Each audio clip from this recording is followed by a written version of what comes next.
You know what? Here, my win rate is 100%. Do you know what it feels like to be swarmed by thousands of hornets? Inside the iron cage, a shung sneered, a sick thrill flashing across his face. I frowned slightly. Cut the crap. I'm in a hurry. I had no interest in wasting precious time arguing with him. I only came here to stand up for Shao Qi and the others. Before a shung could finish, I cut him off, nearly making him blow a fuse. My voice dripped with impatience. Is this guy really in a hurry? The thought made a shung so furious he almost exploded. To be looked down upon this much. Manager, 10 hornet nests. A shung turned to the hornet arena manager and barked the order coldly. A single nest in the arena held about 500 hornets. Normally, even paranormal's training here only dealt with one nest. 10 nests? This was clearly an attempt on my life. Mutant hornets were incredibly agile and highly venomous. Getting stung multiple times was definitely fatal. Does the challenger agree to 10 nests? The manager turned and asked me. Just do as he says. Hurry up, I replied coldly. Hearing this, a shung's face twitched violently, practically bursting with rage. VZZZZ. 10 hornet nests were released all at once. A massive swarm of hornets instantly took flight, crowding the 100-square-meter space. The deafening buzz made people's heads throb. A shung smiled sinisterly. Countless hornets gathered around him, completely covering his back. It looked both bizarre and terrifying. The high-frequency buzzing of their wings was so piercing it made scalps tingle. Attack! A shung waved his hand, and the swarm of hornets instantly surged toward me like a tidal wave. Below the arena, the members of the Blackwater organization were all gloating. It's finally starting. A shung truly was a master at controlling hornets. Not a single one dared to disobey his command. Looking back at Shao Qi and Ji Liang, they couldn't help but worry. With so many hornets, each one as fast as lightning, could I really dodge them all? On the arena floor, I stood perfectly still, as if frozen in shock. It wasn't until the swarm was right in my face that I suddenly reached out and grabbed a handful of them. The dense swarm of flying hornets instantly scattered. Some still charged at me, but many others flew in all directions, and some even turned back toward a shung. I barely moved from my original spot, dodging with only the most minuscule of steps. My movements were so fast and agile that the naked eye could hardly keep up. In the eyes of the audience outside, my body just swayed in a blur, leaving afterimages, but not a single hornet managed to touch me. So fast. A few paranormals stared in wide-eyed horror. What the hell is going on? A shung was no longer paying attention to my speed. What terrified him was the hornet swarm. They suddenly stopped obeying orders, and most of them were no longer attacking the target. No, something's missing. A shung's heart sank as a wave of unease washed over him.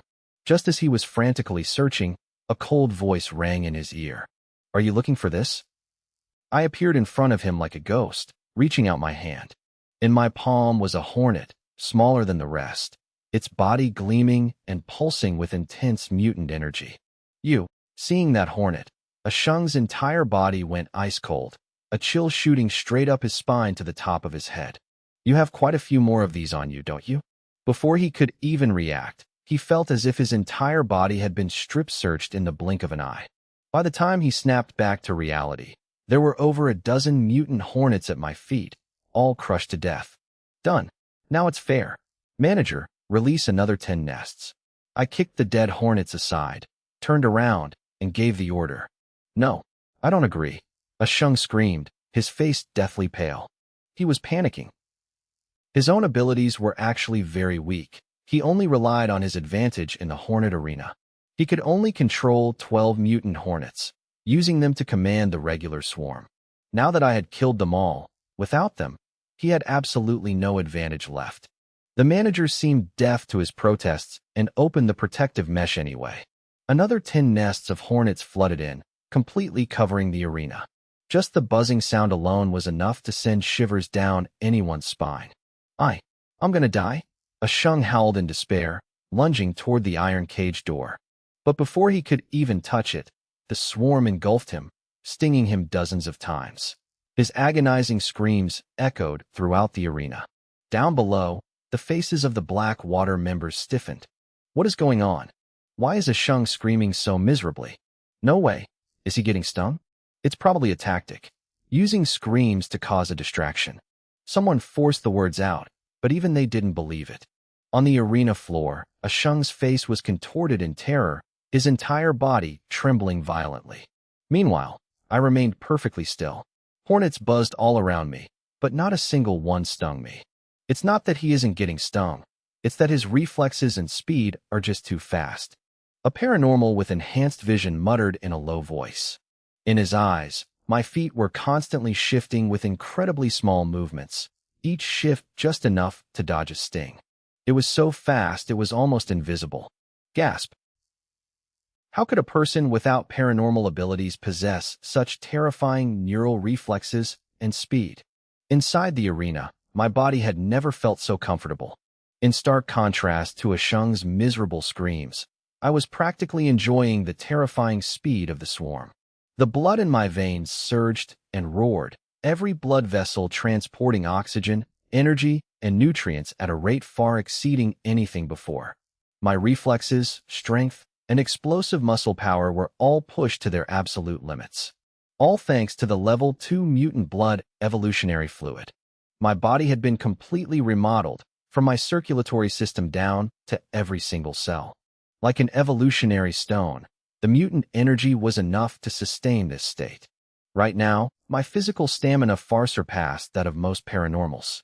This match, to me, was nothing more than a test run. The dense swarm of hornets was just a testing ground for my own body. I surrender. Let me out. Ashung was stung countless more times, his consciousness fading as he collapsed, twitching on the ground. Once a match begins, the cage cannot be opened until a full 10 minutes have passed, the manager replied nonchalantly. The crowd below was dead silent.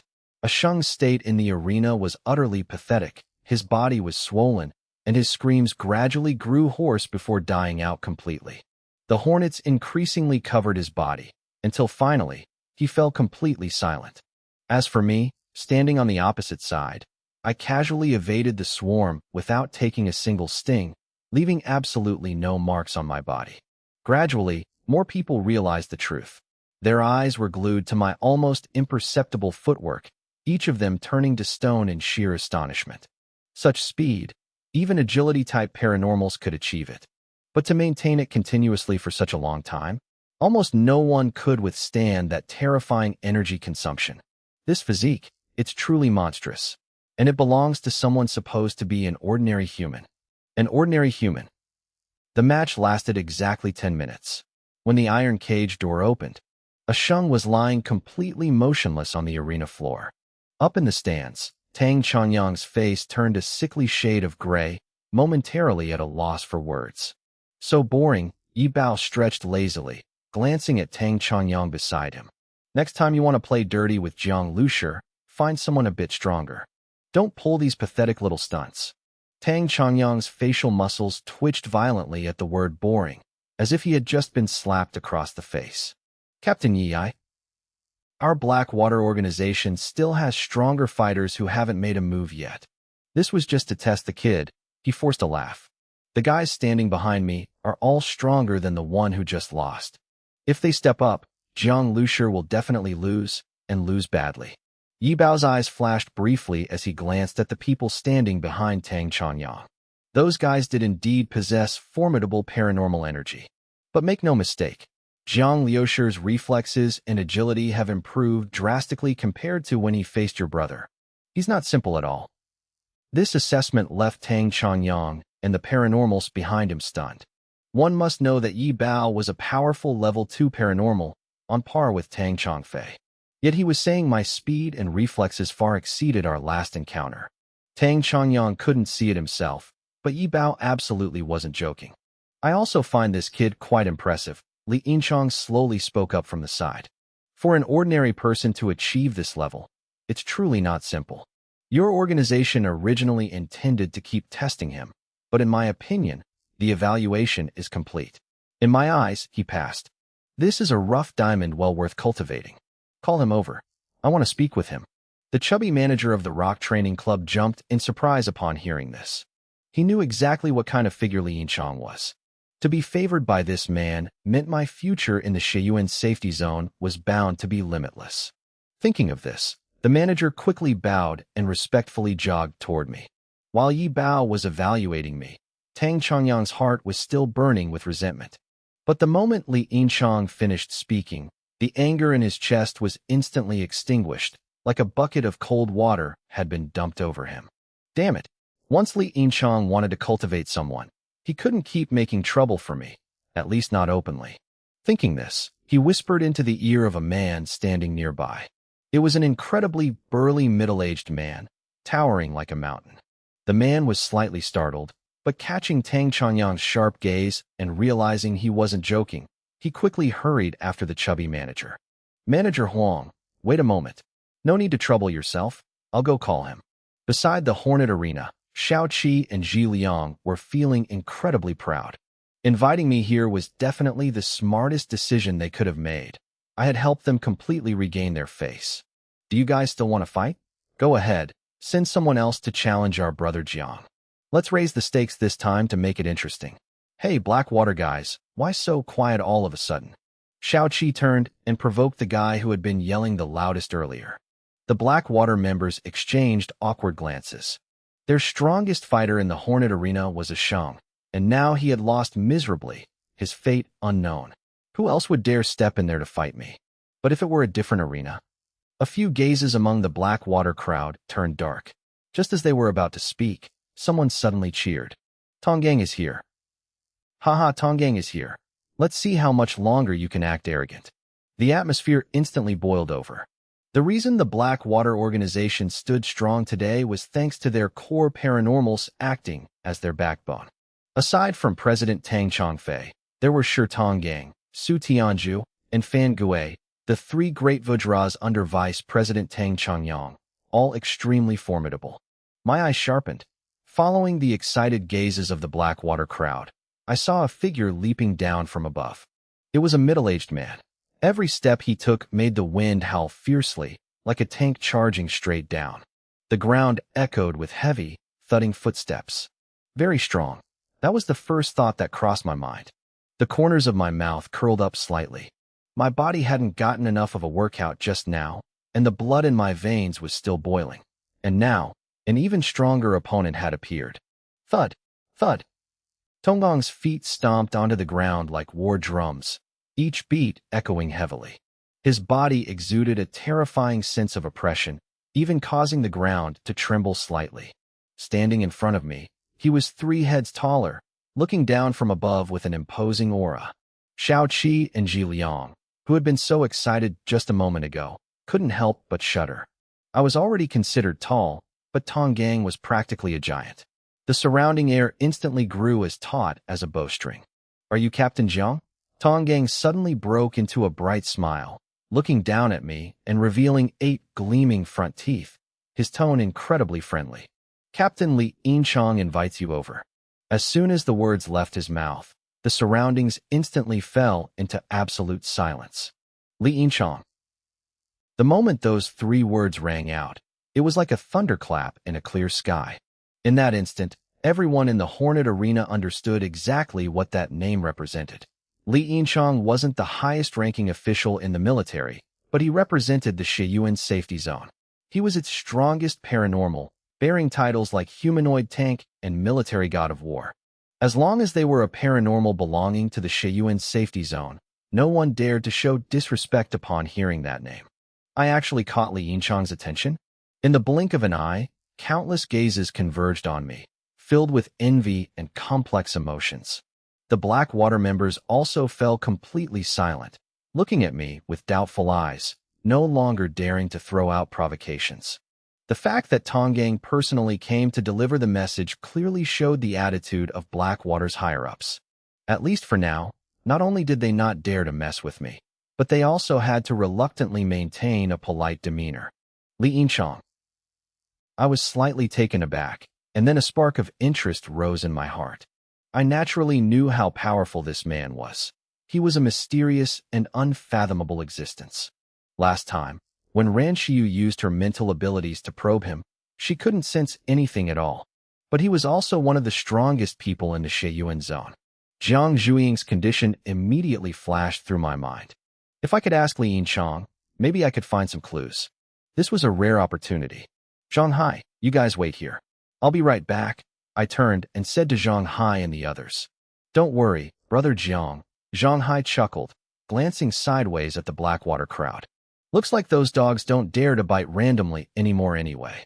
Hearing this, the Blackwater members all choked on their anger, insulted right to their faces but not daring to retort. Up ahead, Tonggang respectfully led the way, taking rapid strides. His strides were long and powerful, but what surprised him was that no matter how much he sped up, I followed behind with a leisurely gait, neither fast nor slow, yet never falling behind. Seeing me from afar earlier, he only felt I was fast, but now witnessing it up close, he realized I was absolutely extraordinary. The match just now had consumed a lot of stamina, yet my breathing remained almost entirely unchanged. From a distance, I could already sense a massive wave of paranormal energy radiating from the high stands, not inferior in the slightest to the pressure Tang Chongfei had once exuded. With a glance, I spotted Yi Bao, and beside him was a young man looking as gentle as jade. That young man didn't radiate any paranormal energy whatsoever. At a glance, aside from his well-proportioned physique, he looked exactly like an ordinary young soldier. But the closer I looked, the more I felt he was like a bottomless pool of water. Goosebumps involuntarily rose on my skin. My survival instincts, honed through countless life-and-death struggles, were constantly blaring warnings. This person is extremely dangerous. I had only ever felt that sensation when facing the mutant pufferfish in Shuangwu County, and this was even stronger. Finally, my gaze landed on Tang Changyang's face, and the corners of my mouth curled up slightly. It wasn't hard to guess why Tonggang had come to invite me. Tang Changyang probably wanted to use this opportunity to suck up to Li Yinchang, making his subordinate play the messenger. When he saw me, Tang Changyang's first look was a bit unnatural, but it quickly shifted into a smile. Captain Jiang, we meet again. Yeah, I simply replied, having absolutely no interest in making small talk. Tang Changyang originally intended to say more, but seeing my attitude, he had to shut up. At that moment, Yi Bao laughed out loud and spoke up. Jiang Lushi, last time I saw you holding a gun against Tang Chongfei, I was already very impressed. I didn't expect that seeing you again today, you'd have improved so much. Even our Captain Li wanted to meet you. Your luck isn't bad at all. I just smiled faintly, then looked toward Li Yinchang. He was still sitting in his chair, his gaze calmly sweeping over me. Jiang Lushi, you probably don't know. Because of this mission and your confrontation with Tang Chongfei, you've caught the attention of the military government. Someone wanted to evaluate your abilities to see if we could invite you to join the military. I just watched your performance, and I believe you're qualified. Are you interested in joining my squad? His voice was calm, as if he were stating a very ordinary matter. Tang Changyang's body trembled slightly. He never expected Li Yinchang to directly invite me into his squad. Li Yinchang's special task force was the strongest unit in the military, with 5 sub-squads beneath it, accepting only the top paranormals of the Sheiyuan safety zone. And I, someone considered an ordinary human, was being treated like this. Tonggang stood to the side, looking at me with envious eyes. Joining the special task force meant a limitless future. Military merits could be exchanged for the best evolutionary stones, with almost no limits. He himself had applied multiple times, but was rejected every time, eventually ending up following Tang Chongfei. Join the military? I paused for a moment, then blurted out almost without thinking, I'm not interested. To me, joining the military held no meaning. I possessed the Starseed and the MCV. I didn't need to be bound by discipline and orders. Furthermore, the MCV required massive amounts of resources and materials, which the military couldn't provide exclusively for me. Yi Bao was stunned. Even Li Yinchang was slightly taken aback. This was the first time he had proactively invited someone and been rejected. The look in his eyes as he looked at me faded slightly. Not interested in the military? You young people really are too arrogant. He chuckled and shook his head, but didn't seem disappointed. In his heart, Yi Bao secretly felt it was a pity. As for Tang Changyang, he was dumbfounded for a moment, and then a gleam of secret joy flashed in his eyes. My not joining the military was good news for Blackwater. By the way, are you an ordinary human? Li Yinchang asked suddenly. No, I'm a paranormal, I replied. Yi Bao immediately nodded. That makes sense. Tang Changyang also looked like he understood, assuming I had intentionally hidden my abilities. Is your ability related to speed and reflexes? Yi Bao asked curiously. No. Then what is it? What is it? I do mechanical modifications. Yi Bao was stunned. Just repairing and upgrading electronics and vehicles, I added. The atmosphere suddenly became very subtle. Li Yinchang just gave a slight nod, while Tang Changyang's face darkened considerably. With an ability like that, he still beat a paranormal? Let's go. Li Yinchang stood up, saying nothing more. Right at that moment, a chaotic noise erupted from a corner of the arena below. I looked down and clearly saw that in the dead water arena, a massive crocodile suddenly lunged out of the water, snapping its jaws around the waist of a paranormal who was training. A blood-curdling scream rang out as the body was torn apart and quickly swallowed whole. A mutant beast? I couldn't help but be shocked. A small horn protruded from the forehead of that crocodile, and its bell-sized eyes gleamed with a crazed, violent light, overflowing with bloodlust. After swallowing the paranormal, its long tail slammed heavily against the water's surface. It created violent waves, the black water churning, before its massive body lunged towards several other paranormals. Damn it! The crocodiles have completely mutated. Manager, let us out. Several paranormals were scared out of their wits. Sensing the terrifying mutant energy from the crocodile, they turned and fled toward the tightly shut doors. This mutant crocodile was at least 10 meters long, and just its exposed fangs were over half a meter long, looking absolutely terrifying. The Deadwater Arena was originally a large, modified pool filled with special chemicals, making all the water acidic enough to corrode human flesh. The purpose of this place was to train paranormals' adaptability and recovery in extreme environments. Paranormal cells were extremely special. When strongly stimulated, they produced very obvious effects. In order to become stronger, paranormals often chose insane training methods that ordinary people couldn't even imagine. Additionally, the pool contained strange fish in a transitional phase, not fully mutated, but incredibly fast. Diving into acidic water equivalent to gastric juice to hunt them was an extreme test of the body's endurance. However, before they could even reach the gate, the ground beneath the manager's feet suddenly turned mushy, and a massive, fleshy worm burst out, snapping off his legs in one bite.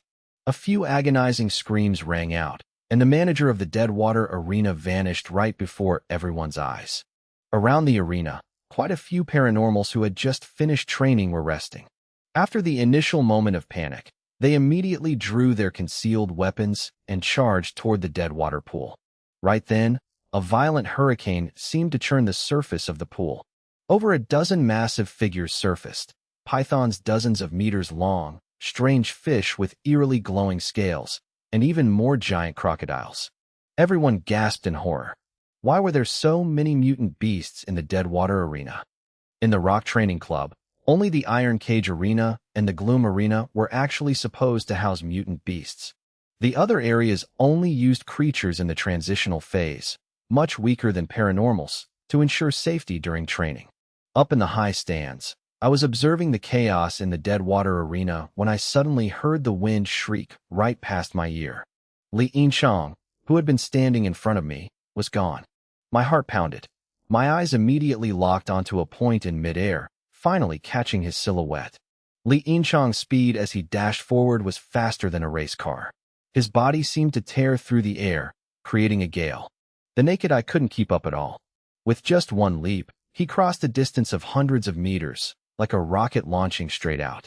In just a few breaths, Li Yinchang had reached the Deadwater Arena. The sturdy steel fence was smashed apart by his body like rotten wood, opening a massive hole. The paranormals standing outside only saw a flash of light before the fence was pierced through. Immediately after, a figure leaped onto the head of the mutant crocodile and brought down a heavy punch. The crocodile's head shattered, blood spraying everywhere. A skull harder than steel, yet it was smashed to pieces with a single punch. Everyone stood dumbfounded, jaws dropping. Li Yinchang. When they clearly saw the person standing on the mutant crocodile's head, countless shouts of shock and awe erupted. Right at that moment, Yi Bao also charged into the Deadwater arena like a tornado. Recognizing him, the crowd erupted into even more excited cheers. Watching this scene, I could only rub my forehead. Truly two famous figures. They caused a sensation wherever they went. I knew I didn't need to watch what happened next.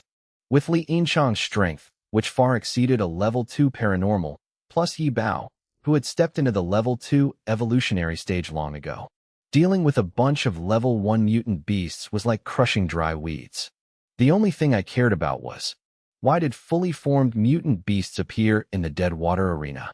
It was too bizarre. Furthermore, I noticed a large sinkhole near the arena.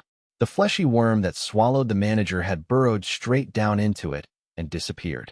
Looking at that hole, an indescribable sense of unease welled up inside me. The chaos only lasted a short while, and the surface of the pool was quickly covered in the corpses of mutant beasts. After finishing the cleanup, Li Yinchang and Yi Bao stopped in front of the large sinkhole for a moment, but didn't go deep inside. Then they quickly left, simultaneously ordering a complete lockdown of the Rock Training Club. By the time my group and I left the club, convoys of heavy military trucks were already rumbling in. All departing paranormals were warned not to disclose anything about today's incident, and our group was no exception. Brother Jiang, what exactly happened just now? Xiaoqi kept looking back toward the Rock Training Club as we walked, his voice full of doubt. It felt really weird. When Li Yinchang left, he looked dead serious. And now even the military's been called in. At this moment, military engineers had already begun digging trenches and setting up barbed wire around the club. I frowned slightly. Xiaoqi. This is very likely related to the beast nest, I said calmly. But absolutely do not spread rumors about what happened today, or it'll cause a panic. The beast nest. Xiaoqi and Zhi Liang exchanged glances, a chill running down their spines. Brother Jiang, you don't mean there's a beast nest under the Rock Training Club too? Zhi Liang's eyes widened, his voice laced with panic. He was genuinely terrified. The collapse of the Zhonghai safety zone was precisely because a massive, mature beast nest existed beneath it, constantly spewing out incredibly powerful mutant worms. Just recalling the scene of the Zhonghai safety zone's destruction made Zhi Liang tremble. Back then, even tanks were flipped over by those monsters. It's probably not a fully formed beast nest yet, I replied casually. Don't worry too much. The military has stepped in, so there shouldn't be any major issues. But in my heart, my speculation was far more terrifying than what I had just said. I had heard that the massive beast nest near the Shiyuan safety zone had an intricate network of underground tunnels. If the sinkhole under the Deadwater arena was just an extension of that beast nest, then the situation was far more severe. It was highly likely that the entire underground area of the Shiyuan safety zone had become a danger zone. The sky was gloomy, and snow began to fall sparsely again. As we headed back to the Shiyuan safety zone, I noticed that from the quarantine gates onward, the number of fully armed soldiers, always on high alert, had increased significantly compared to before. The tense atmosphere was palpable. Along the way, Xiaoqi and Zhi Liang barely spoke a word. Just thinking about the scene at the Rock Training Club and associating it with the beast nest made everyone feel like a heavy boulder was pressing on their chests, their spirits subconsciously sinking. As we neared the residential area, Xiaoqi and Zhi Liang bid me farewell and hurried off. After all, Wang Chuanfu and Lan Feng had been stung into a coma by venomous hornets, and they needed to rush back to take care of them. Brother Jiang, where are we going now? Zhang Hai asked as he looked around. Should we go see if we can pick up an exploration mission? After eating that evolutionary crystal, I feel full of energy. To District A, I replied. I promised Li Yusin I'd visit her. Zhang Hai and Sun Kuan nodded. This wasn't surprising. Li Yusin was definitely still waiting for me. District A was the safest central area of Shiyuan, home to the upper class and elites, and also where many key government agencies were concentrated.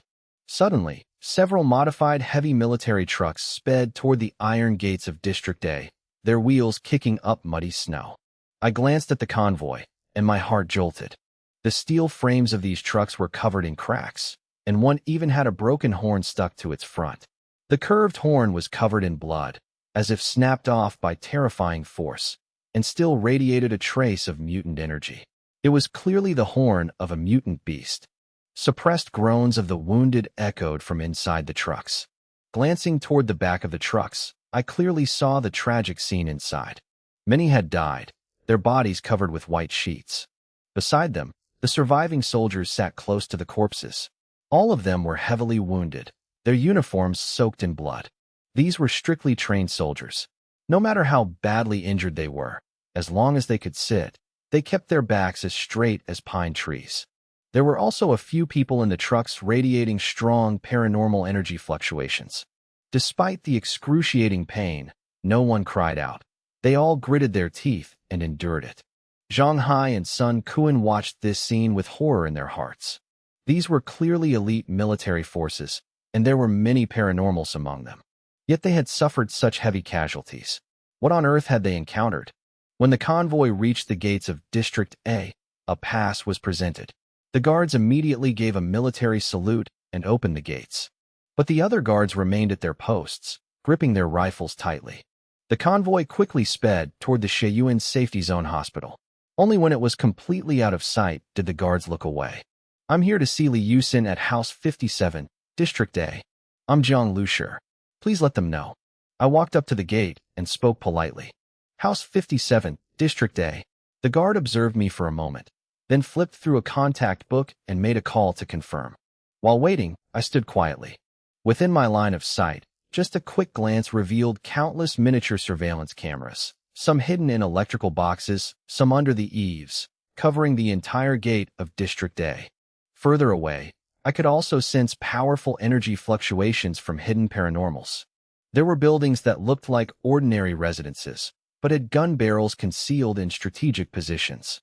I had no doubt that if anyone dared to trespass, they would definitely be shot dead or instantly eliminated by powerful paranormals. "The call is connected. They'll verify your identity. Once confirmed, you can go in," the guard said. Right then, Sun Kuan smiled amicably and pulled out a pack of cigarettes. "Hey, where were those military trucks just now heading?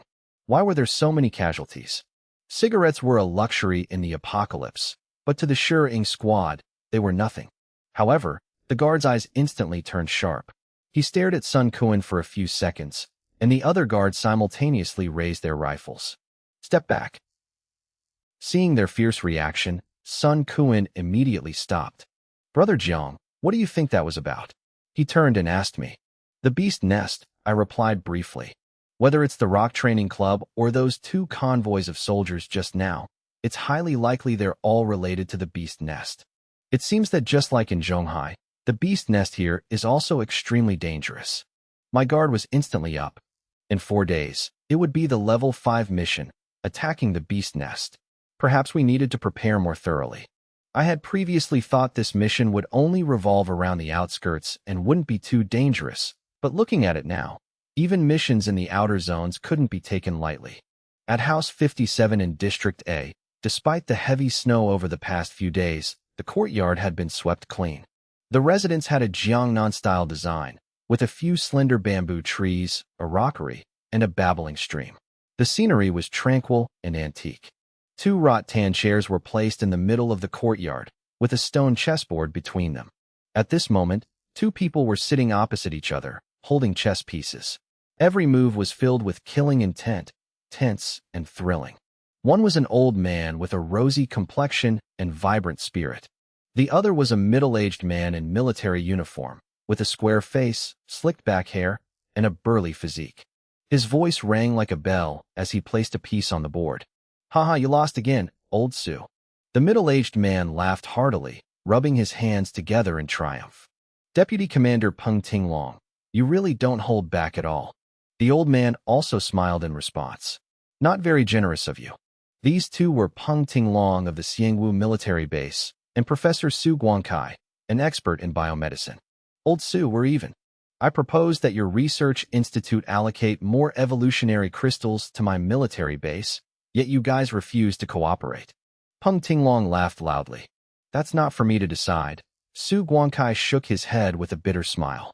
"Don't take your anger out on this old man just because you couldn't get the crystals."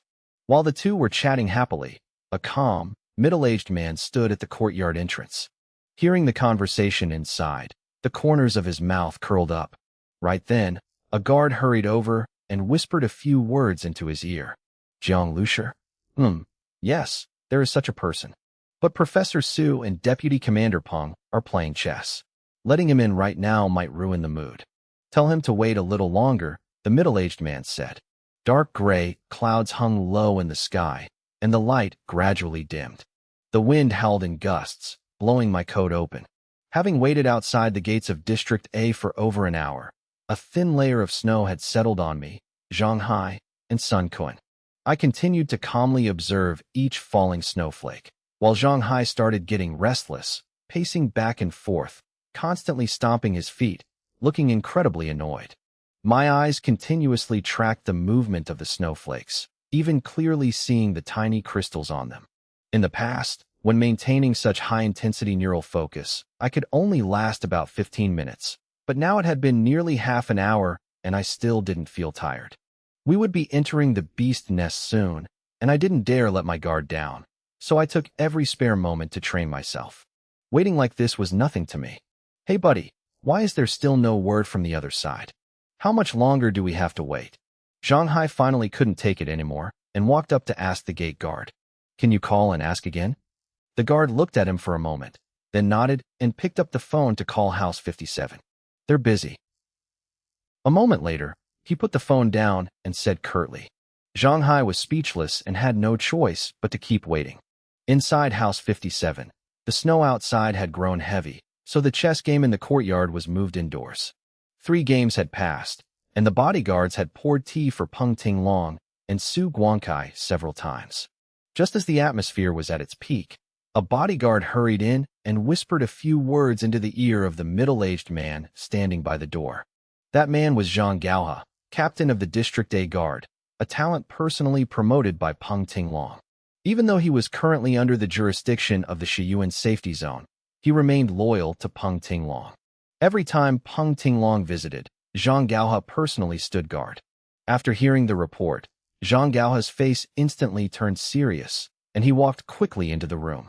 Commander Peng, Professor Su, a major incident just occurred at the rock training club. There are signs of a beast nest intrusion. Peng Tinglong, who was holding a chess piece, froze, then dropped the piece into the jar, looking at Zhang Gaohe with a stern face. Is the information confirmed? Very confirmed. The ones who discovered it were Li Yinchang and Yi Bao. The Security Bureau and scientists have investigated and confirmed that there are large underground sinkholes beneath the Deadwater Arena, filled with insect fluids. I understand, Peng Tinglong frowned, falling silent for a long time. The cheerful atmosphere from earlier instantly grew heavy. If that's true, I'm afraid the Shiyuan safety zone is no longer safe either. Su Guangkai sighed. Just like Zhonghai before, the beast nest invades from below and destroys it from the inside out. A few minutes later, Peng Tinglong regained his composure and laughed heartily. Old Su, don't worry. Shiyuan is built on a mountain. The bedrock is thick and not easily eroded. The defense forces here are also much stronger than Zhonghai's. My military base alone has over 10,000 soldiers and hundreds of tanks, more than enough to protect Shiyuan. We still can't be careless. Su Guangkai shook his head. I'm not being careless. Peng Tinglong waved his hand. Shiyuan is about to launch a massive offensive against the beast nest. Discovering signs of intrusion at the rock club this time likely means the counterattack will have to be pushed forward. Speaking of this, his gaze suddenly shifted toward the door. Li Yusin walked in. Hello, Uncle Peng, she greeted politely, then sat next to Su Guangkai. Yusin, you're just in time. Su Guangkai looked at her affectionately. Signs of the beast nest have recently been discovered around Shiyuan. Don't go far, just stay at home. Peng Tinglong also looked at Li Yusin with an appreciative gaze. Not only was she an outstanding student, but she also possessed a rare medical paranormal ability. Coupled with a solid family background in medicine and biology, her future was undoubtedly very bright. The beast nest has already spread to Shiyuan? Li Yusin was shocked. Her mind immediately went to the Shi-Ing squad's upcoming assault on the beast nest. The situation was clearly more dangerous than imagined. Oh, right? She turned to Zhang Gaohe. I arranged for Captain Jiang Lushi to visit my grandparents today. Why hasn't he arrived yet? I want to go out and check. Zhang Gaohe was slightly surprised. My group and I were indeed waiting at the gates of District A. He hadn't reported it earlier because he was afraid of interrupting the chess game. Then, because of the beast nest issue, he had pushed it aside even further. He didn't expect Li Yusin to bring it up. Miss Li, Captain Jiang has already arrived. He's currently at the gates of District A. Zhang Gaohe quickly said. I'll have them brought in right away. They're here? Li Yusin smiled.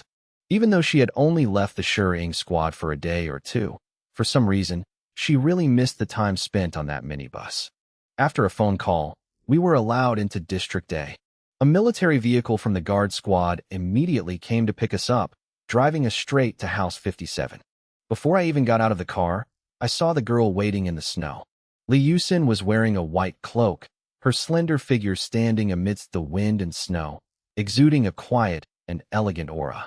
Perhaps because she was with her family, her complexion was rosier, and her eyes were as calm as a lake. Yusin, I called out with a smile. My gaze swept past her to where Zhang Gaohe was standing solemnly. He was also evaluating me, a hint of doubt in his heart.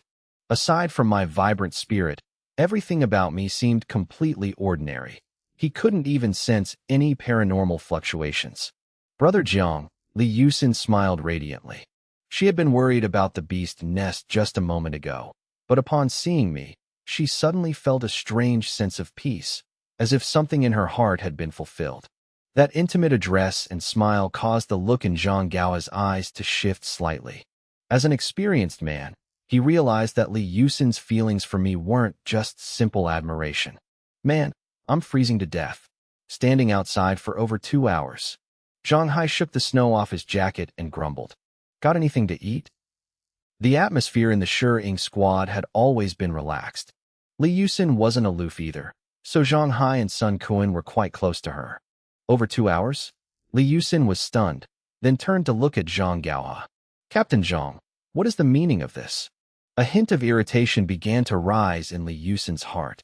She wasn't a petty person, but thinking about me and the others having to wait outside the gates in the wind and snow for 2 whole hours, she couldn't help but feel upset. It was just a slight misunderstanding. When I received word that Captain Jiang Lushi had arrived, Commander Peng Tinglong and Professor Su were playing chess. Then there was urgent news from the government regarding the beast nest, so I had Captain Jiang wait a little longer. Zhang Gaohe said apologetically, his eyes looking toward me. Hearing this, Li Yusin looked at me with eyes full of apology. Zhang Gaohe's words weren't wrong, but clearly his attitude toward me and the Shuying squad was dismissive, which made her even more upset. A game of chess made us wait that long? Is our Shuying squad not even worth a game of chess? That's too much. Zhang Hai couldn't hold back and complained. Zhang Gaohe shot Zhang Hai a glance, a mocking smile tugging at the corners of his mouth. In his heart, he thought to himself that he had seen plenty of arrogant squads like this. If Commander Peng Tinglong were a petty man, and these words got out, the Shuying squad probably wouldn't be able to show their faces in the Shuying safety zone ever again. All right, that's enough. Let's go inside. I spoke up, my voice quite calm. Arguing over this was pointless, and I never liked doing useless things. When Li Yusin led me into the living room, I saw Professor Su Guangkai, an old man with a kind face. Memories of the Zhonghai safety zone suddenly flooded my mind. Professor Su and I indeed had a connection. I had even saved his life once.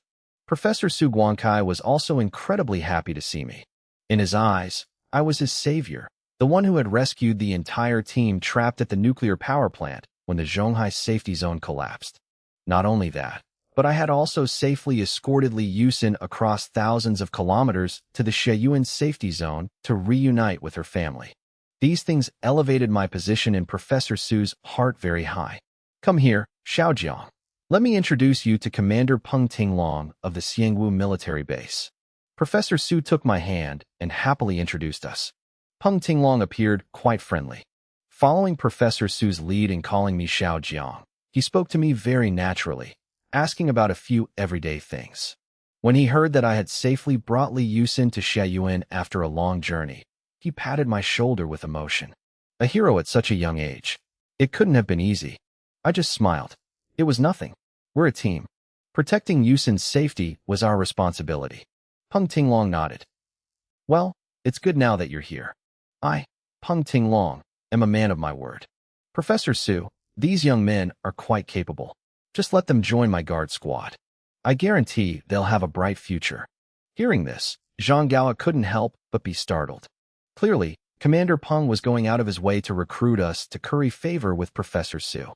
The guard squad under his command, also known as the Eagle Guard, was one of the strongest forces in the Sheiyuan safety zone, second only to Li Yinchang's special task force. No need. We currently have no intention of joining the military. I replied, having weighed it very clearly in my mind. If it had been Li Yinchang, someone I didn't know, I would have rejected him outright. But Peng Tinglong was too enthusiastic and had a good relationship with Professor Su, so it wasn't appropriate for me to be too blunt. Peng Tinglong was momentarily surprised.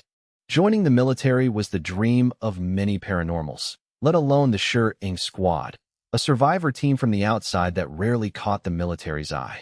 Commander Peng, our entire Shi-Ing squad, is used to freedom. The military is too restrictive. Earlier, Captain Li Yinchang also wanted to recruit our captain, but he was rejected too. Zhang Hai chimed in. These words made Zhang Gao frown. Li Yinchang was a figure on par with Peng Tinglong.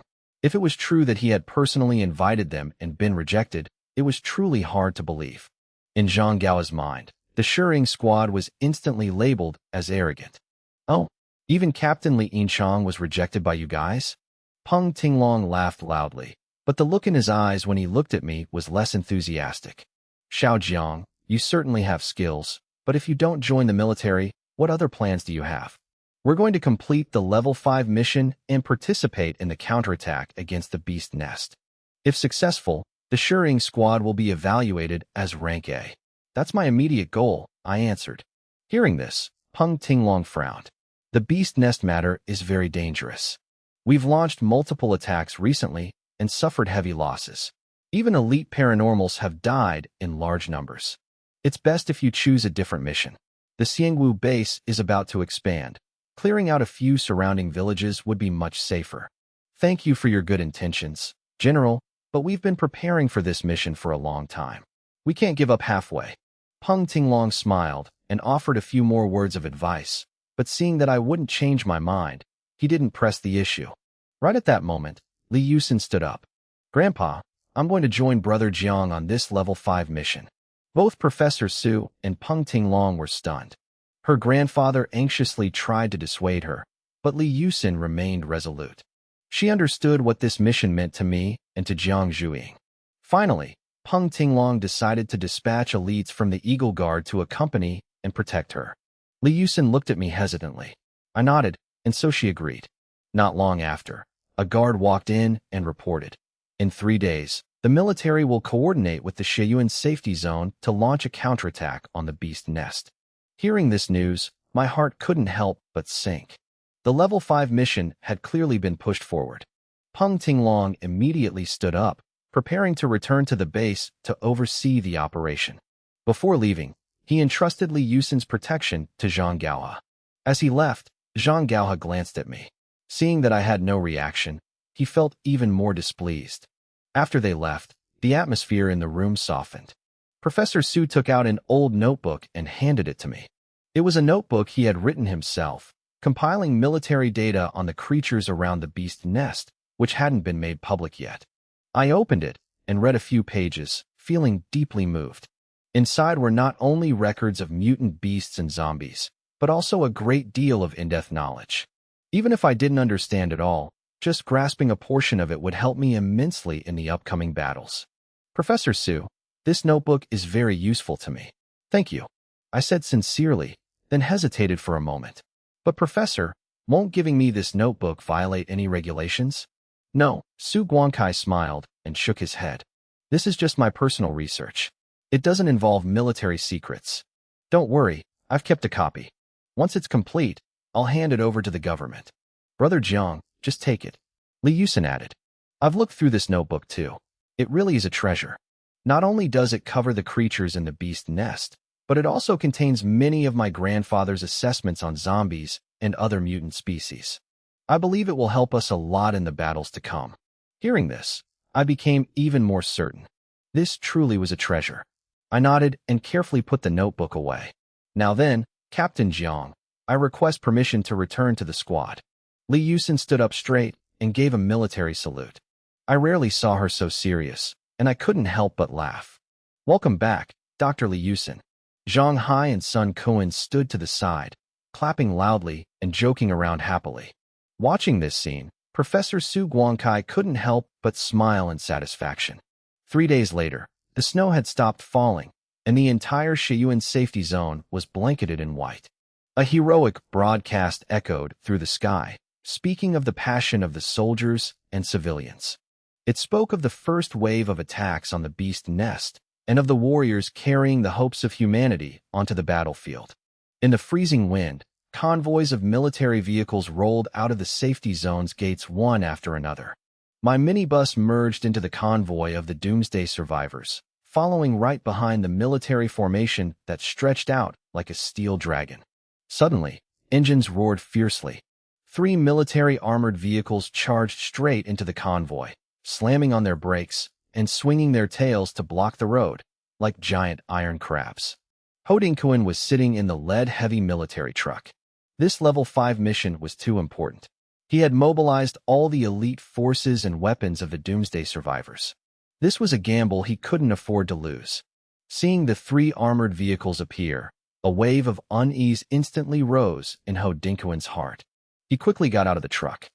From the armored vehicles, 20 soldiers wearing bulletproof vests stepped out, their burly figures exuding pressure. The man leading them, he recognized that face. Captain Gao Fei, what's going on? Ho Dingkuan tried to stay calm and diplomatic, but his heart was full of doubt. Gao Fei introduced them coldly. This is Captain Ding Yi of the Eagle Guard, Squad 3. This is Vice Captain Jian Qingjun. Hearing the name Eagle Guard, Ho Dingkuan's heart sank. This was the elite force under Peng Tinglong, second only in strength to Li Yinchang's special task force. Moreover, among these 20 people, he could sense at least 6 paranormals. Ding Yi was impatient. I don't have time. Where is Li Yusin? We've been ordered to protect her. The name made Ho Dingkuan pause for a moment. Then Gao Fei whispered a reminder. That's Professor Su Guangkai's granddaughter. Ah, Miss Li Yusin. Ho Dingkuan quickly pointed toward the minibus parked in the convoy. She's in that vehicle over there. Ding Yi and Jian Qingjun were stunned.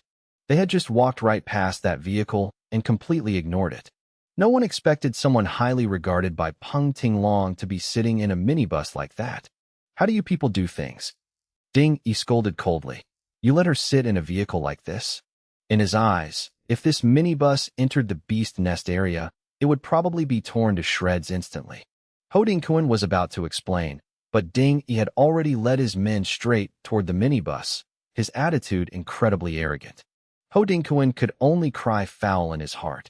He had heard reports about this vehicle and knew very well that it was far from simple. It was even more terrifying than many armored vehicles. Just as Ding Yi approached, he suddenly raised his hand and stopped. On the roof of the minibus, from a protrusion resembling a bunker, a metal gun barrel slowly revealed itself. With the hearing of a veteran marksman, Ding Yi clearly heard the soft click of the safety being switched off. With just one glance, he recognized it as an AM sniper rifle. Being locked onto by a gun like that, a sense of danger instantly washed over him. Furthermore, from behind the barrel, he could feel a sharp gaze pinning him down. Just one more step, and death could arrive instantly.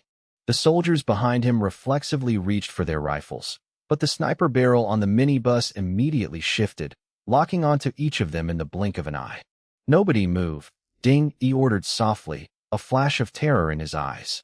Such fast and precise reactions proved that the person operating the gun was no ordinary shooter. Miss Li Yusin, I am Ding Yi, captain of Squad 3 of the Eagle Guard. I have been ordered to protect you. Please transfer to our vehicle, he called out loudly toward the minibus.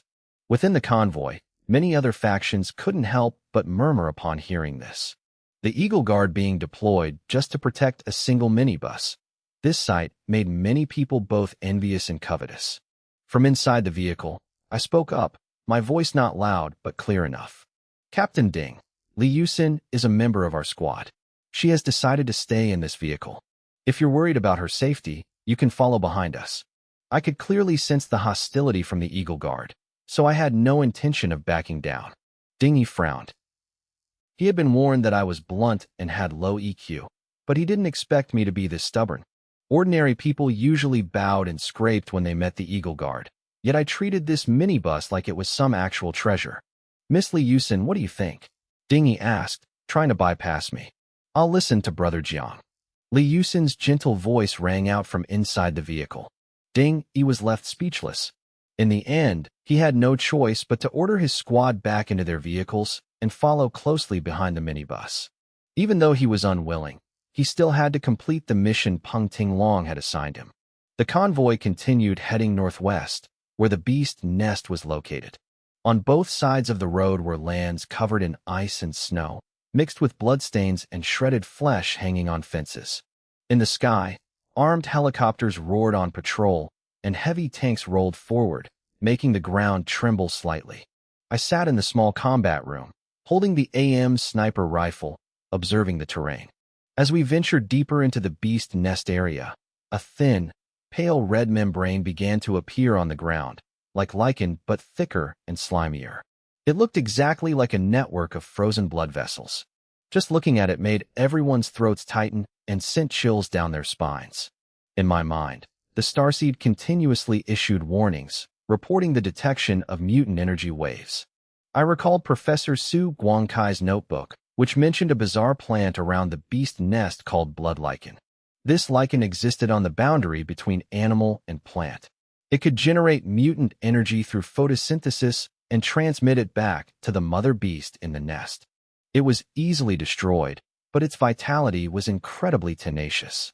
As long as a tiny bit of blood lichen remained, it could spread over 100 square meters within a day, simultaneously draining all the surrounding energy. Wherever there was blood lichen, all I saw was a desolate landscape, with concrete buildings collapsed into piles of rubble. Beneath those concrete slabs, human corpses, zombie remains, and long-abandoned military vehicles were occasionally exposed. The small mutant beast that looked like a rabbit but also a cat, Luoluo, had also grown completely silent after entering this area. It curled up next to Ran Shiyu, motionless, clearly sensing the danger. Ever since it started following me, aside from its gluttonous habit, this beast had become increasingly obedient and had never shown any intention of attacking us. On this point, I figured its intelligence wasn't low. It understood very well that this squad was both dangerous and had plenty of food, so it naturally knew to behave. We have entered the ruins of Song City. We expect to observe the central area of the beast tide soon. Reconnaissance units, prepare. Air Force units coordinate. Initiate the first wave of carpet bombing. Special Task Force, advance on the central area.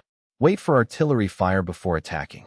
Xiangwu Military Special Forces, advance toward the southeast of the beast nest's central area. Song City was once a major metropolis near the Shiyuan safety zone, with a population of over 5 million, highly prosperous in its time. But after the apocalypse, it was completely overrun by zombies and mutant beasts. Trees grew wildly, turning the entire city into a desolate forest covered in ruins. The Shiyuan safety zone had once tried to expand, wanting to turn this place into a new survival zone for humanity. But in the process, they discovered and alarmed a beast nest hidden deep underground, leading to the first beast tide attacking the safety zone. From then on, Song City became a forbidden zone. The military broadcast echoed through the air, orders continuously transmitted to every vehicle. According to the plan, my squad and the Shuying squad changed direction, heading southwest. To the military, the Doomsday Survivors were just an outside survivor faction, not an elite force, so taking on a support role was already reasonable. If they let these loosely disciplined organizations attack the central area directly, it would be no different from seeking death. Our mission was to clear the southwest area, formerly known as Yanchang County, which was also territory the beast nest had expanded into. As soon as the vehicles entered Yanchang County, the fierce sound of gunfire and artillery echoed from ahead, ringing out from all directions. Through the vehicle window, I could vaguely see the silhouettes of mutant beasts flashing through the surrounding forest, and some independent factions were already engaging them. Brother Jiang, President He wants to see you. He has a few things to discuss. Zhiliang's voice called out from outside the minibus. I thought for a moment, then took Zhang Hai and stepped out of the vehicle, heading toward Ho Dinkuan's gathering point. Up ahead, the convoy of the Doomsday survivors had formed a defensive circle. Many paranormals armed with rifles lay prone on the heavy trucks, vigilantly guarding the perimeter, leaving only a small entrance. Ho Dinkuan and several squad captains were all inside. When I walked in, two tall, burly men followed right behind me. It was Captain Ding Yi and the vice captain of the Eagle Guard Squad 3. Ding Yi's eyes turned cold when he saw me, clearly still holding a grudge over having a gun pointed at his head earlier. I ignored Ding Yi. My eyes were immediately drawn to what Ho Dinkuan was holding, a map. The map clearly displayed the Yangshan County area. Although it was old and clearly a pre-apocalypse item, the level of detail was extremely high. In combat, a county-level map like this was unbelievably precious and not easy to find. Captain Ding, Captain Jiang, you're both here just in time. Ho Dinkuan spoke up, his voice somewhat urgent. This mission really needs both of your strengths. I have the map of Yangshan County and have pinpointed the exact location of the Beast Nest's expanded area. I plan to gather all our forces and completely wipe out the Beast Nest in the east. His eyes darted back and forth between me and Ding Yi. Right now, our two sides were the strongest forces among the Doomsday survivors. The Shering squad had already proven its strength, and Ding Yi's squad from the Eagle Guard was obviously no pushover either. Why do we need to wipe it out? Ding Yi cut in coldly. You guys just need to kill a few mutant beasts, gather some blood lichen, and find resources. That's enough. We only have one mission: protect Miss Li Yusin. I will not allow you to execute any risky plans. To him, aside from bringing Li Yusin back safely, nothing else mattered. Hearing this, Ho Dinkuan's face instantly darkened. Even though he had anticipated this reaction, hearing the blunt refusal still made him incredibly uncomfortable. Captain Jiang, what do you think? Ho Dinkuan turned to look at me, his eyes filled with obvious expectation. I lowered my head, remaining silent, as if my whole body had turned to stone. Right at that moment, the starseed's cold voice echoed in my mind. Detected identical resonance reaction from the mutant ant queen egg. Resonance level is extremely high. An image of the entire storage space inside the MCV, transmitted by Ing, instantly appeared in my mind. Almost immediately, I saw the mutant ant queen egg that I had thrown into the storage space earlier. At this moment, the egg, which had been dormant, was beating thump, thump like a living heart. Thump, thump. The once small mutant ant queen egg had swelled up, now nearly the size of a football. Green blood vessels, like crawling worms, were tightly coiled around its surface, and the sound of rushing blood echoed from within. The egg contracted and expanded, as if something inside was slowly squirming. The resonance reaction originates from deep underground. Exact location unknown. Further investigation required. I couldn't help but be shocked. Even with the starseed scanning, it couldn't determine the true depth of the resonance source for this mutant ant queen egg. Because it belonged to a creature with a higher energy level, even the MCV's basic systems couldn't detect it. Furthermore, this egg had been completely dormant recently, showing no reaction whatsoever. I didn't expect that upon arriving here, it would start resonating, and an identical resonance at that. That meant that deep underground, there existed a creature with an energy level equivalent to this mutant ant queen egg. What exactly is underground with such a high energy level? Could it be a mother beast? The speculation flashed through my mind. Mother beast was the military government's term for creatures in the beast nest capable of spawning countless mutant insects. It could be considered the center of the entire beast nest, both reproducing and controlling the massive number of mutant insects. It could even command certain other mutant beasts, leading them to attack human settlements to plunder energy and bring it back to the nest. This was undoubtedly a creature with an extremely high energy level. What was even more terrifying was that when a mother beast matured, it had the ability to split, spawning smaller mother beasts to build new nests in other areas. The underground beast nest in Yangshan County that we were attacking, according to military documents. It was formed from a small mother beast that split off from the larger one in Song City. So, when thinking of a creature with a higher energy level, I immediately thought of the mother beast.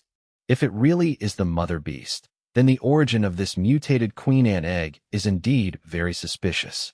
Under what circumstances did Professor Yang Guanqing obtain this egg? I was still deep in thought when Ho Dingkuan called my name several times. It wasn't until he was forced to raise his voice and call out, "Captain Jiang," one last time that I snapped out of it and looked up. Sorry, I zoned out for a second. President Ho, is something the matter? Ho Dingkuan looked helpless and quickly repeated what he had just said, adding, "Captain Jiang, we've pinpointed the central area of the beast nest. All we need to do is clear out a portion of the central zone. The risk level won't be too high. If we encounter the mother beast, we'll retreat immediately. I absolutely won't let anyone risk their lives."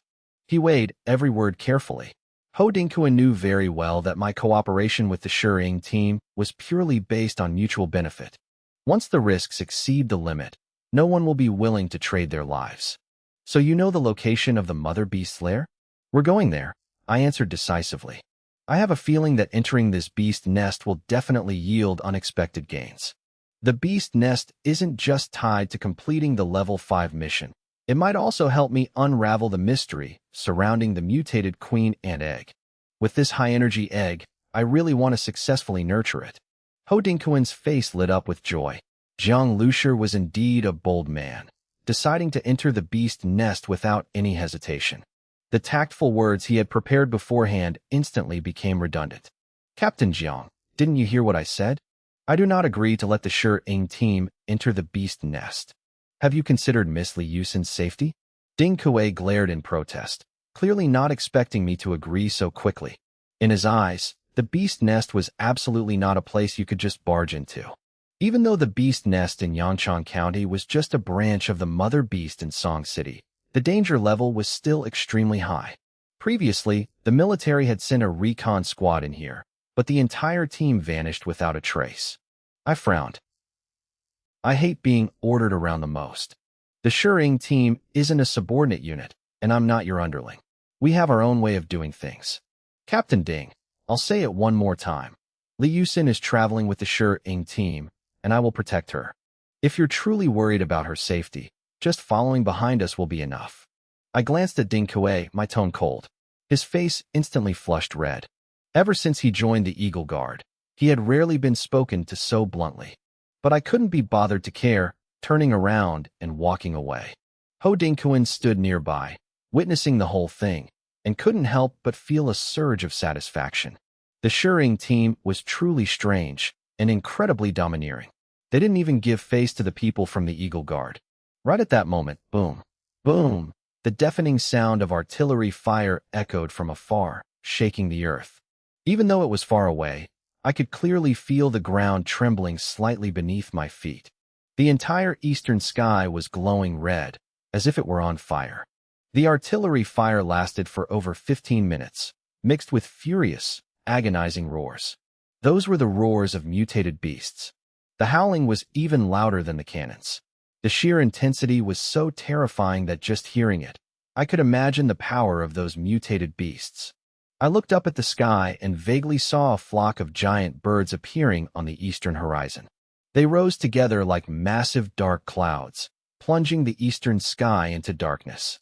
Their bodies were many times larger than armed helicopters, carrying a ferocious aura as they dive-bombed toward the ground. In a split second, my eyes narrowed. I watched in shock as a giant bird swooped down, grabbed an off-road vehicle with its talons, and flapped its wings to soar high into the air. From that vehicle, soldiers fell one by one, like locusts dropping from a branch. Before those soldiers even hit the ground, they were torn to bloody shreds by the diving mutated black eagles. Mutated black eagles. A total of 23 of them. This is bad. I was stunned by the number, a strong sense of unease welling up inside me. According to the notes left by Professor Su Kaiguang, the mutated black eagle was the strongest mutated bird ever recorded. After the previous 2 beast hordes, it was believed that only 8 or 9 of them were left. Yet now, right before my eyes, there were 23 of them. Just one mutated black eagle was enough to wipe out an entire C-rank survivor combat squad. Clearly, the government military's intel on the beast nest was still severely lacking. Right then, I heard someone shouting loudly in my direction. Brother Jiang! Brother Jiang! The monster is coming. A few dozen meters away, out in the wasteland, stood a few crooked concrete utility poles. From the head-high weeds near those poles, 2 off-road vehicles came speeding out. Hanging from one of the cars was the corpse of a small, mutated monkey. Xiao Qi and the members of the Lingfeng team were all in the cars, clutching their rifles, fleeing in panic while screaming at me. Behind them, the tall grass was flattened by a piercing gust of wind as a massive dark shadow gradually emerged. The thing ran on all fours, its fur standing on end like steel needles. Even hunched over, it was significantly larger than a heavy truck. It roared madly, opening a huge mouth full of sharp, wolf-like fangs, relentlessly chasing Zhi Liang's off-road vehicle. Its blood-red eyes were filled with hunger and rage. It was an adult mutated monkey. With every leap, it could cover 100 meters, as fast as a tornado. Even though the off-road vehicle was going at top speed, the distance between them was still closing bit by bit. Just as the car rushed near me, the mutant monkey slammed both its hands into the ground. In the dense grassland, the ground looked as if it had been swept by a scythe. Immediately after, its massive body leaped into the air, descending like a giant dark cloud, lunging straight at the off-road vehicle. Brother Jiang, save me. This thing is practically invulnerable. It's too tough to deal with. Xiao Qi's face was drained of blood as he screamed in despair. At this moment, he truly regretted it. Earlier, while Ho Dingquan and I were in a meeting, Team Lingfeng and a few other teams had sneaked off to hunt mutant beasts. Who would have thought that right after killing a small mutant monkey, they'd be chased all the way back here by a much larger one? Damn it, I cursed inwardly. These guys are completely unreliable, and now they've led this mutant monkey right to me. Sometimes, being seen as a savior is a real pain in the ass. I rushed out, carrying only a Type 54 pistol. How was I supposed to face that giant monster head-on? Jump out of the car now? Seeing the mutant monkey about to pounce, I yelled at Xiao Qi, then turned and ran. Seeing me turn and run, Xiao Qi froze. Even Brother Jiang is running. Little did he know I had rushed out in such a hurry that I only brought a Type 54 pistol. I simply couldn't take this mutant monkey head-on. As I ran, the people from Team Lanfeng immediately realized something was wrong. Hearing my warning, they jumped out of the car without hesitation. The moment they hit the ground, the off-road vehicle behind them was smashed to pieces by the mutant monkey's giant hand, turning into a twisted pile of scrap metal. I sprinted toward the minibus. Captain, do they need help? At this moment, Ding Kuei stepped out. 3 green military armored vehicles quickly approached. The members of the Eagle Guard's 3rd Squad also saw Team Lingfeng fleeing, along with me and the others. As long as the minibus is fine, we don't make a move, Ding Kuei sneered, glancing at me. Right now, he was secretly hoping something bad would happen to me. That way, he'd have an excuse to step in and prove that Team Shering was weak. That we were incapable of protecting Li Yusin, making it easy to take her away and finish his mission early. He had realized that I was the key factor.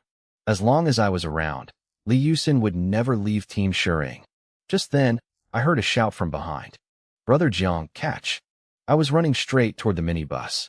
Zhang Hai used all his strength to throw a gun at me. I leaped into the air. After injecting the level 2 gene serum, my body had undergone significant changes. My explosive power and recovery rate were far beyond what they used to be. This jump launched me about 5 meters into the air, easily catching the 2 guns.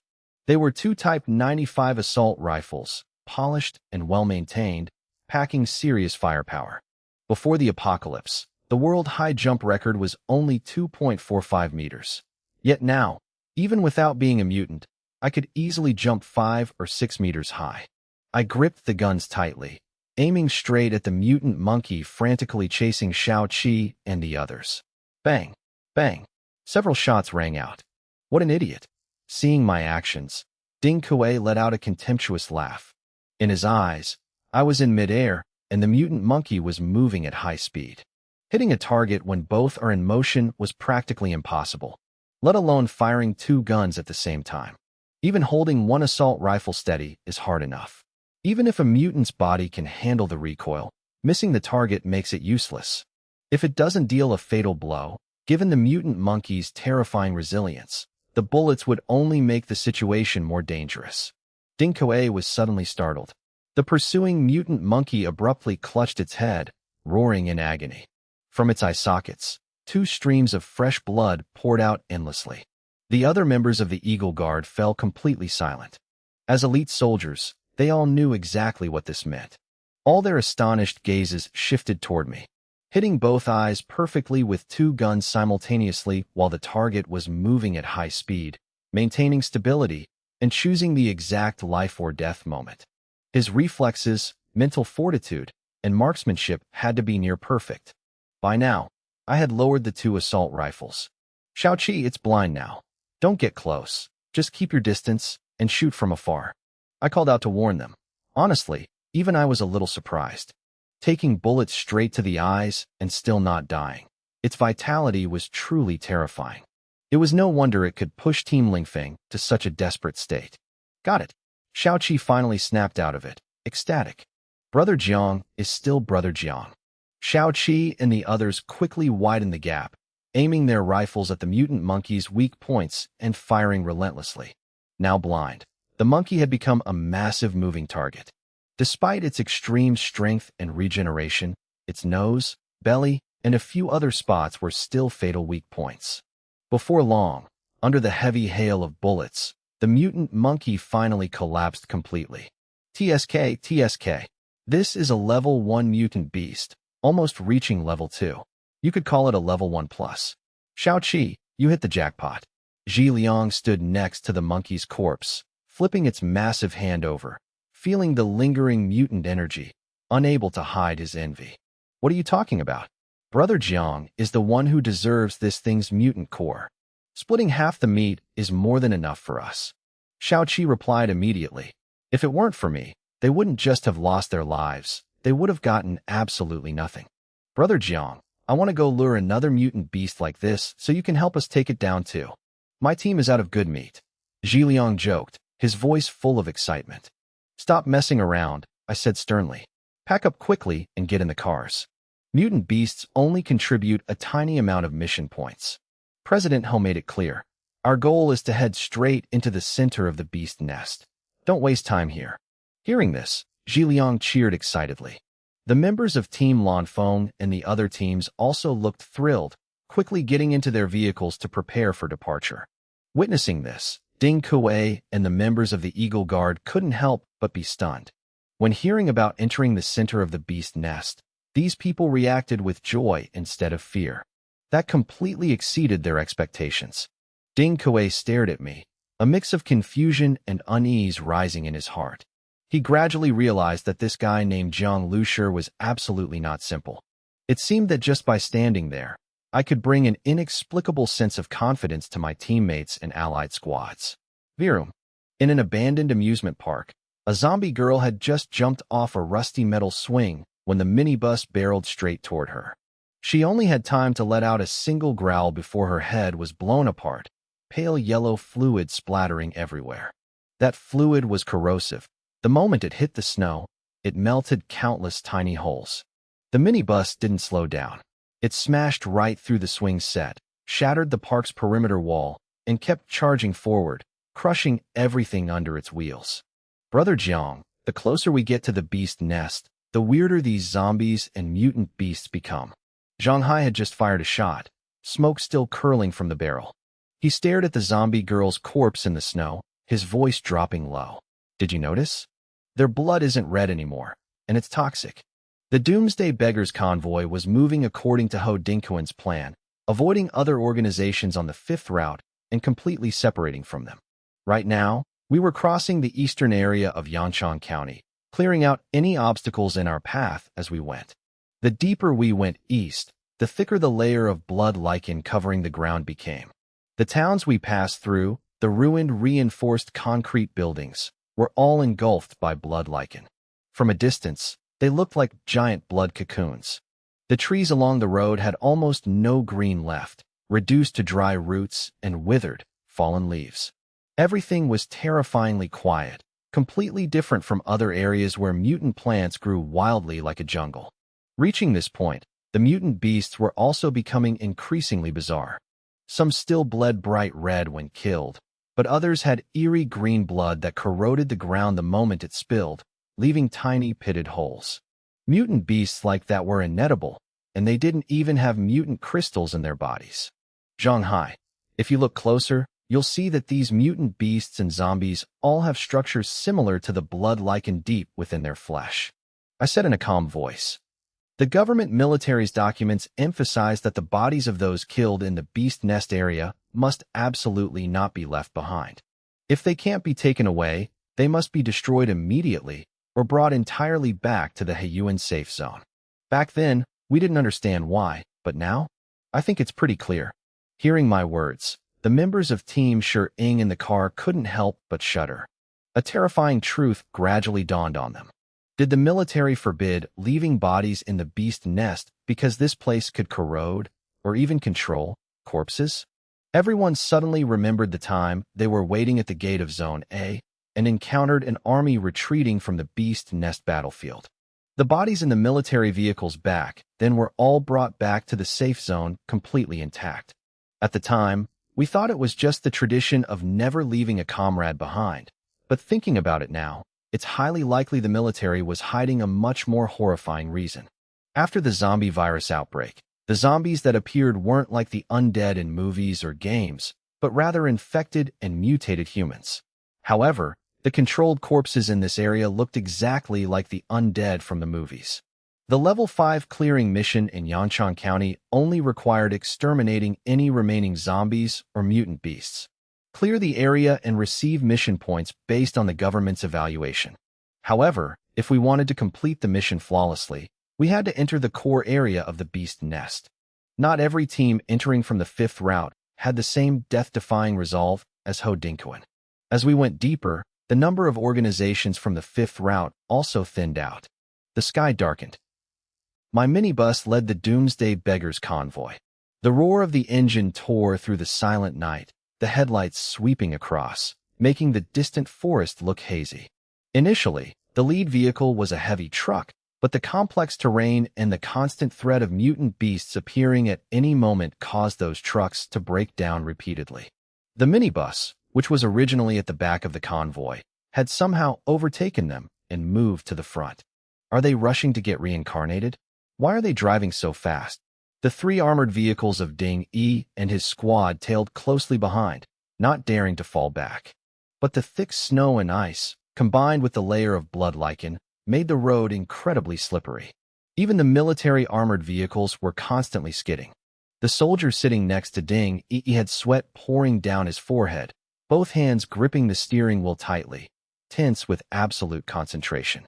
Even so, they were barely managing to keep up with my minibus. Along the way, they gradually realized that the minibus ahead was anything but ordinary. Whether it was a deep ravine, a riverbank, or obstacles like brick walls and rotting tree roots, the vehicle overcame them with ease.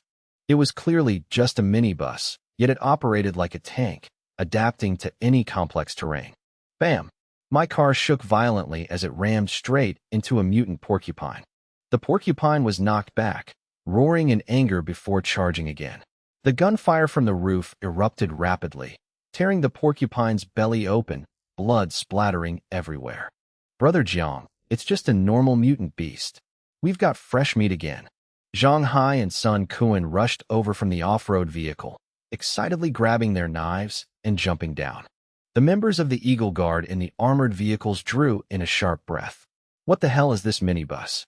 The mutant porcupine was covered in steel-like quills, yet it couldn't pierce the vehicle and was stopped dead in its tracks instead. Damn it! What is that thing attached to the front of the bus? A battering ram? The vehicle stopped. Ding Yi glanced at the front of my car, where the V-shaped metal ram radiated a cold gleam. Surrounded by a series of smaller metal spikes, the entire vehicle looked like a steel monster. Damn, Ding Yi sighed. Only now did he understand why Li Yusin had said the minibus was safer. This metal monster was honestly more reliable than an armored vehicle. Dismount and rest. start a fire, and eat. Ho Dinkuan's voice rang out from behind, sounding incredibly relaxed. Shursen had mentioned my minibus before, but only after going on a mission with me did Ho Dinkuan truly realize the value of Team Shureng. Thanks to this vehicle, they had avoided a lot of trouble. Because of that, he decisively handed the pathfinding duty over to my minibus, no longer needing the heavy trucks. The campfires quickly blazed to life. I kept most of the meat and the mutant crystal from the porcupine, distributing the rest to everyone else, causing the doomsday beggars to cheer in excitement. An Eagle Guard soldier chewed on some meat while looking at me by the fire, asking with a puzzled expression, "Captain, this Jiang Lusher isn't even part of the doomsday beggars. So why does everyone listen to his orders?" They were still eating dry rations, while the survivors were feasting on hot roasted meat. The entire doomsday beggars group revolved around me, and even Ho Dinkuan sat in a subordinate position. Ding Yi didn't say anything, but the more he observed, the more he felt that my team was bizarre beyond comprehension. Maybe I underestimated this guy from the very beginning. Thinking of this, his eyes darted toward the minibus behind him, unable to hide the envy that anyone would feel for it. Who could have imagined that after such a violent collision with a mutant porcupine, the front of the vehicle only had a few faint white scratches, with absolutely no signs of cracking? Suddenly, the familiar electromagnetic static of a radio broadcast crackled through the convoy's walkie-talkies. The military radio station is issuing an urgent temporary broadcast. The supreme commander of this beast nest counteroffensive, Commissioner Yao Ming of the Heiyuan Safe Zone Military Committee, will no longer hold his position. His replacement is Commander Peng Tinglong. Special Task Force Captain Li Yinxiang will serve as his deputy. Hearing this, my heart suddenly tightened. Changing generals mid-battle? This brief broadcast contained far too much abnormal information. Changing commanders during wartime, especially when mobilizing the entire army, was absolutely no small matter. Even a single misstep could throw the command system into chaos and directly impact troop morale. Li Yinxiang becoming the deputy? What on earth happened at the Beast Nest battlefield in Song City? A sense of unease quietly spread through my heart. Under the campfire light, this sudden news quickly dampened the lively atmosphere of the Doomsday Beggars. Clearly, this information had placed an invisible pressure on everyone. The military's deployments have nothing to do with us.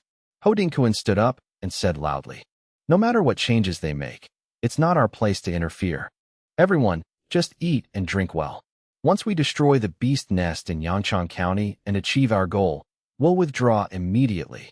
The murmuring crowd gradually calmed down. I cast a glance at Ho Dinkuan. His other traits might be debatable, but his ability to reassure people at the right moment was truly masterful. Rat-tat-tat-tat. Deafening gunfire suddenly tore through the quiet night, muzzle flashes lighting up the freezing air. Boom! A massive explosion echoed from deep within the forest, accompanied by the screams of soldiers. The Doomsday Beggars sitting around the campfire all froze in unison. Swoosh! Swoosh! Swoosh! 3 dark figures suddenly darted out from the crowd, sprinting straight toward the source of the explosion. 2 tall figures, and 1 much smaller. That girl dashed like the wind, melting into the darkness in the blink of an eye, her agile figure looking as if she were born to belong to the night. Ho Dinkuan's face flushed slightly. Of the 3 who just set out to scout, 2 were Eagle Guard soldiers, and the other was Zero from Team Shureng. Not a single one belonged to the Doomsday Beggars. What are you all just sitting there for? Hurry up and send someone to check the situation, Ho Dinkuan urged, a bit embarrassed. Finally, 2 members of Team San hurriedly chased after them. About 15 minutes later, a very faint sound came from above my head. Zero, like a cat, landed softly from a tall tree. "Captain, it's people from Blackwater and the Wanshur Alliance," she reported calmly. "They're moving in the same direction as us, but right now they're being besieged by a large group of mutant beasts and mutant insects. The location is near Zhangfan village." Ding Yi, who was looking down and gnawing on a mutant beast rib, looked up upon hearing this, unable to hide his astonishment. The Eagle Guard was named as such precisely because their speed and reconnaissance abilities were among the fastest in the Heiyuan Safe Zone. The 2 soldiers who went to scout were the fastest speed-type mutants in the 3rd squad, Yet they were completely left in the dust by this little girl. Whether it was agility, stealth, or speed, they were completely outclassed in every way. Her ability to utilize the darkness to this extent made Zero look as if she were born to be an infiltrator and assassin. After Zero finished her report, the 2 Eagle Guard soldiers also returned, followed by the 2 members of Team Shursan.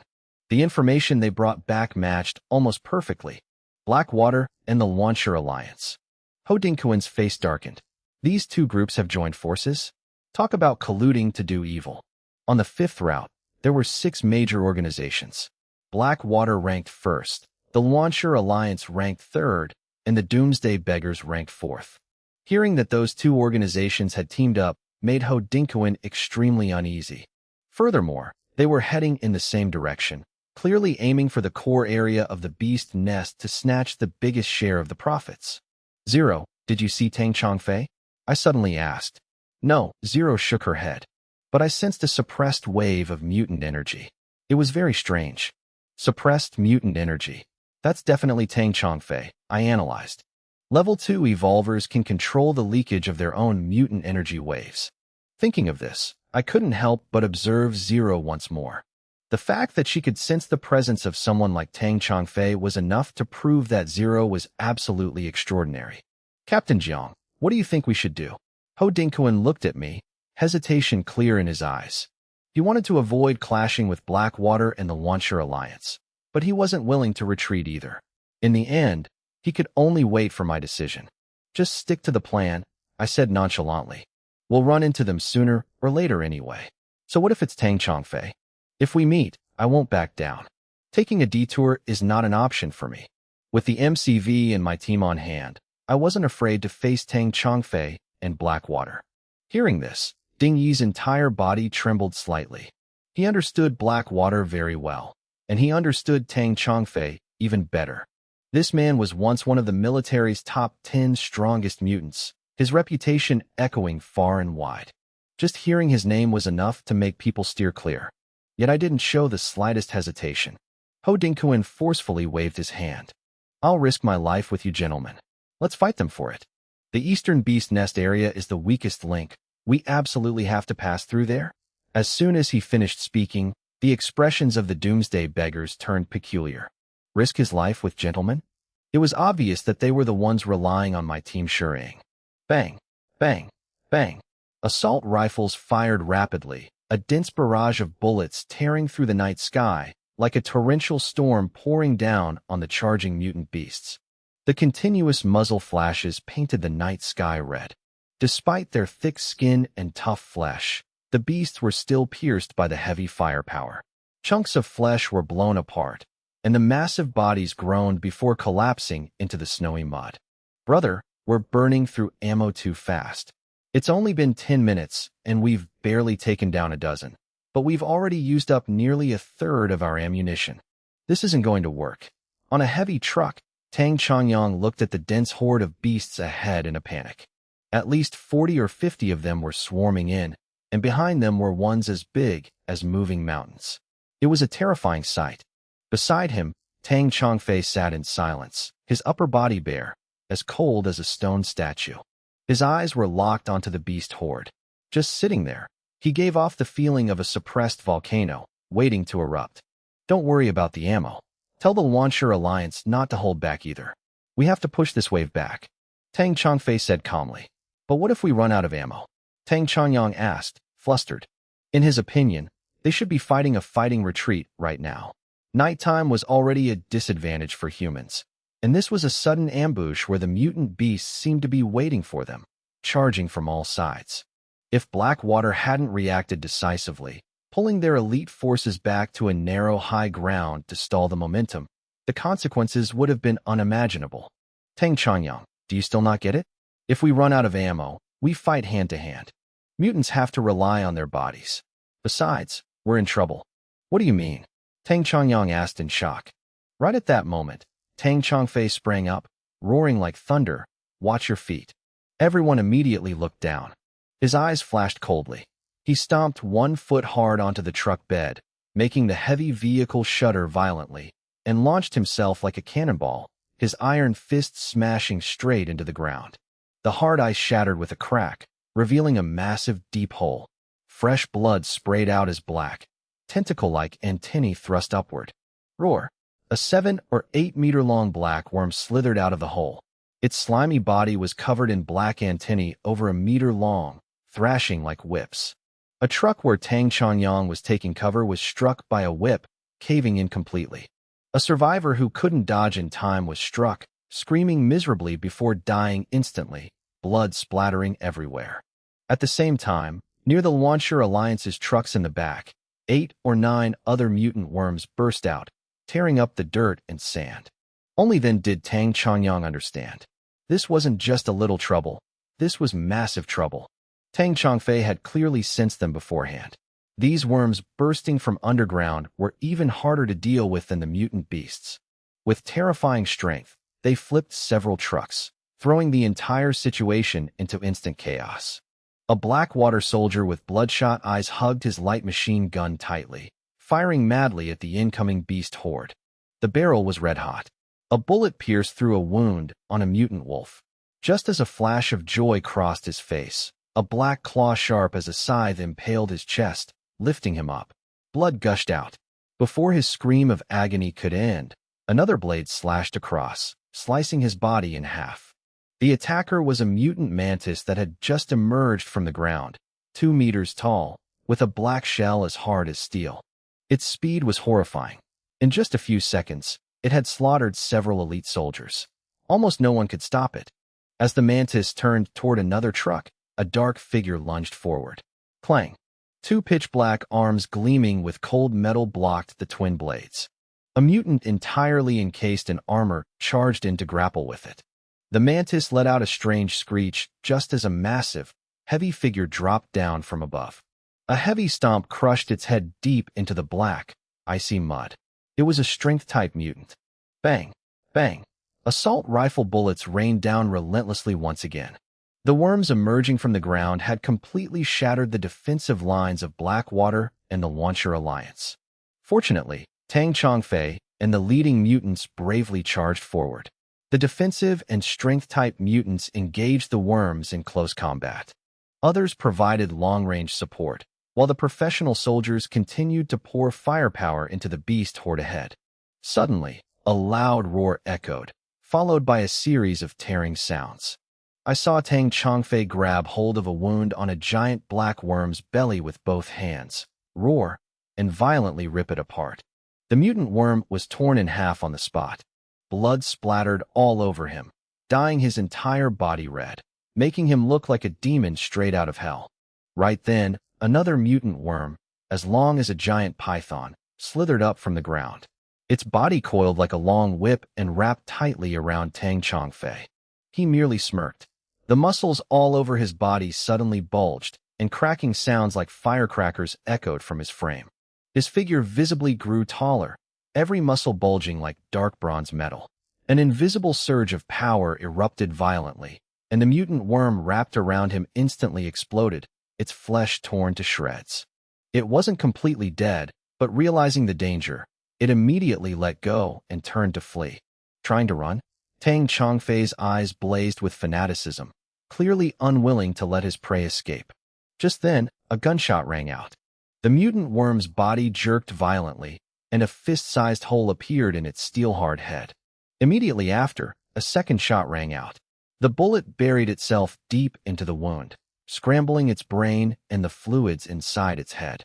The worm thrashed wildly on the ground a few times before falling completely still. Tang Chongfei's pupils shrank.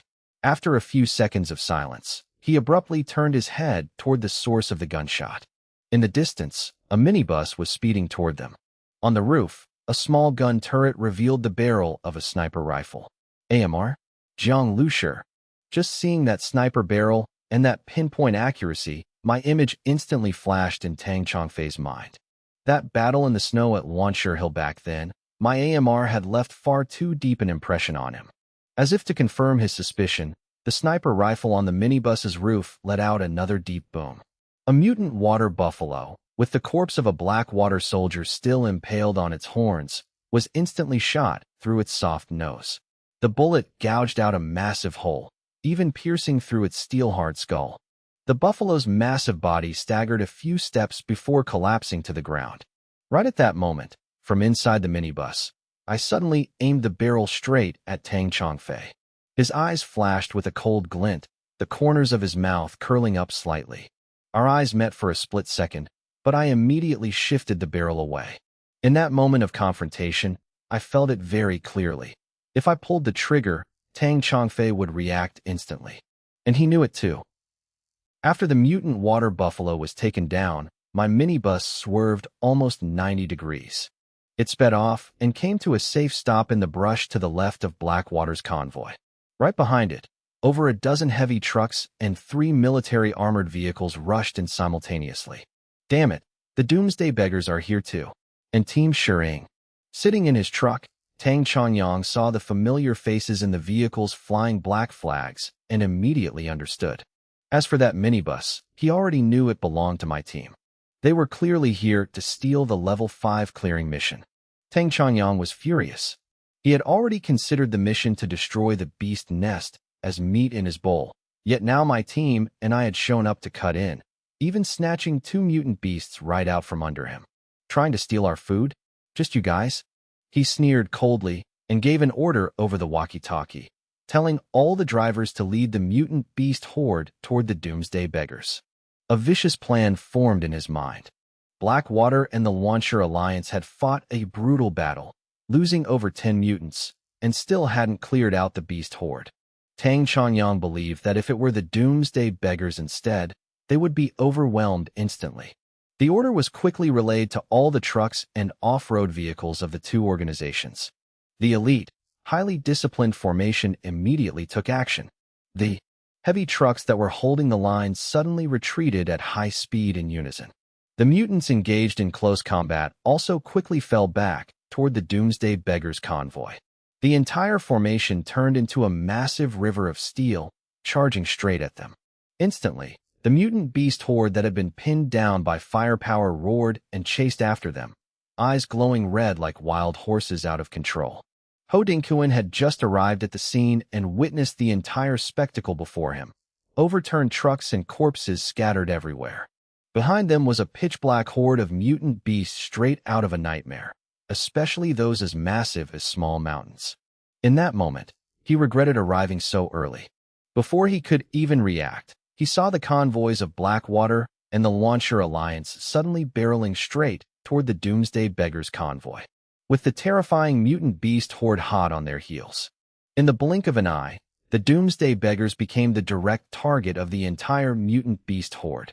The situation changed too fast. I saw every member of the Doomsday Beggars turn pale in unison as the mutant beast horde surged toward them, like demons crawling out of hell. Blackwater and the Launcher Alliance. Motherfuckers. Ho Dingkuan gritted his teeth, instantly realizing Tang Chongyang's scheme. They wanted to turn the Doomsday Beggars into cannon fodder. He wasn't stupid enough to face the mutant beast horde head-on, especially with those level 2 beasts in the back. Even if they won, his organization would be annihilated. Normally, killing just one mutant beast required the combined effort of multiple mutants, let alone a horrifying number like this. But when Ho Dingkuan turned his head, his face turned ashen. Those bastards.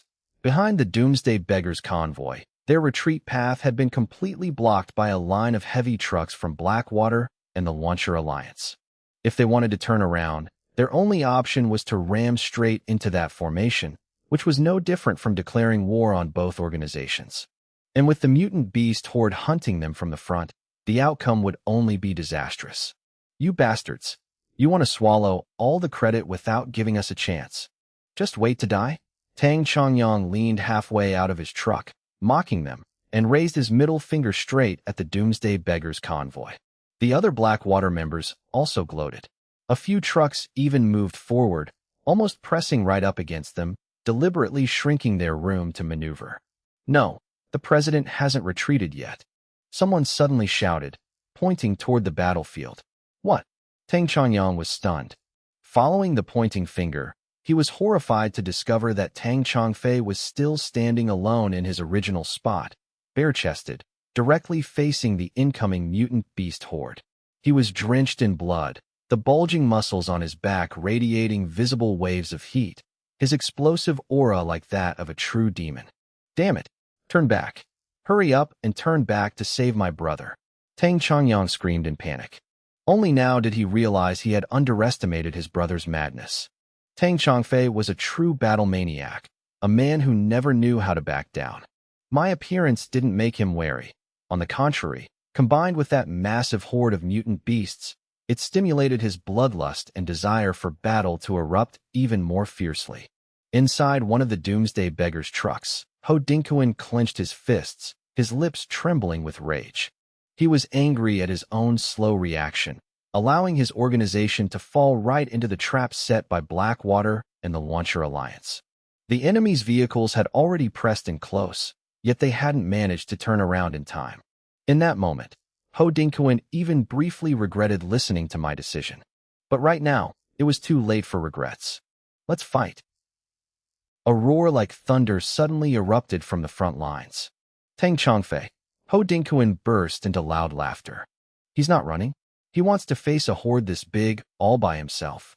What a madman. He looked toward the battlefield, where Tang Chongfei stood tall like a demon welcoming war, and laughed uproariously. This time, Tang Changyang must be the one suffering the most. To think his own brother was this insane. With Tang Chongfei standing in the way, it seemed the heavens didn't want to destroy the Doomsday Beggars just yet. Right at that moment, the roar of an engine echoed. I slammed on the gas. The minibus shot out of the formation like a wild horse, heading straight for the mutant beast horde. Jiang Lusher. Ho Dinkuan stared wide-eyed. Motherfucker, another madman. A whole bus full of madmen. The Blackwater members couldn't help but yell. On the other hand, the members of the Eagle Guard were cursing inwardly. Because Li Yusin, the person they were responsible for protecting, was also on my bus. After them. Everyone after them. Protect Miss Li Yusin. Ding, he was the first to react. He leaped onto the modified armored vehicle and shouted orders. If anything happens to Li Yusin, Jiang Lusher, I won't let you off. He cursed, then slammed his foot on the gas pedal. The three armored vehicles roared as they chased after us, but very quickly.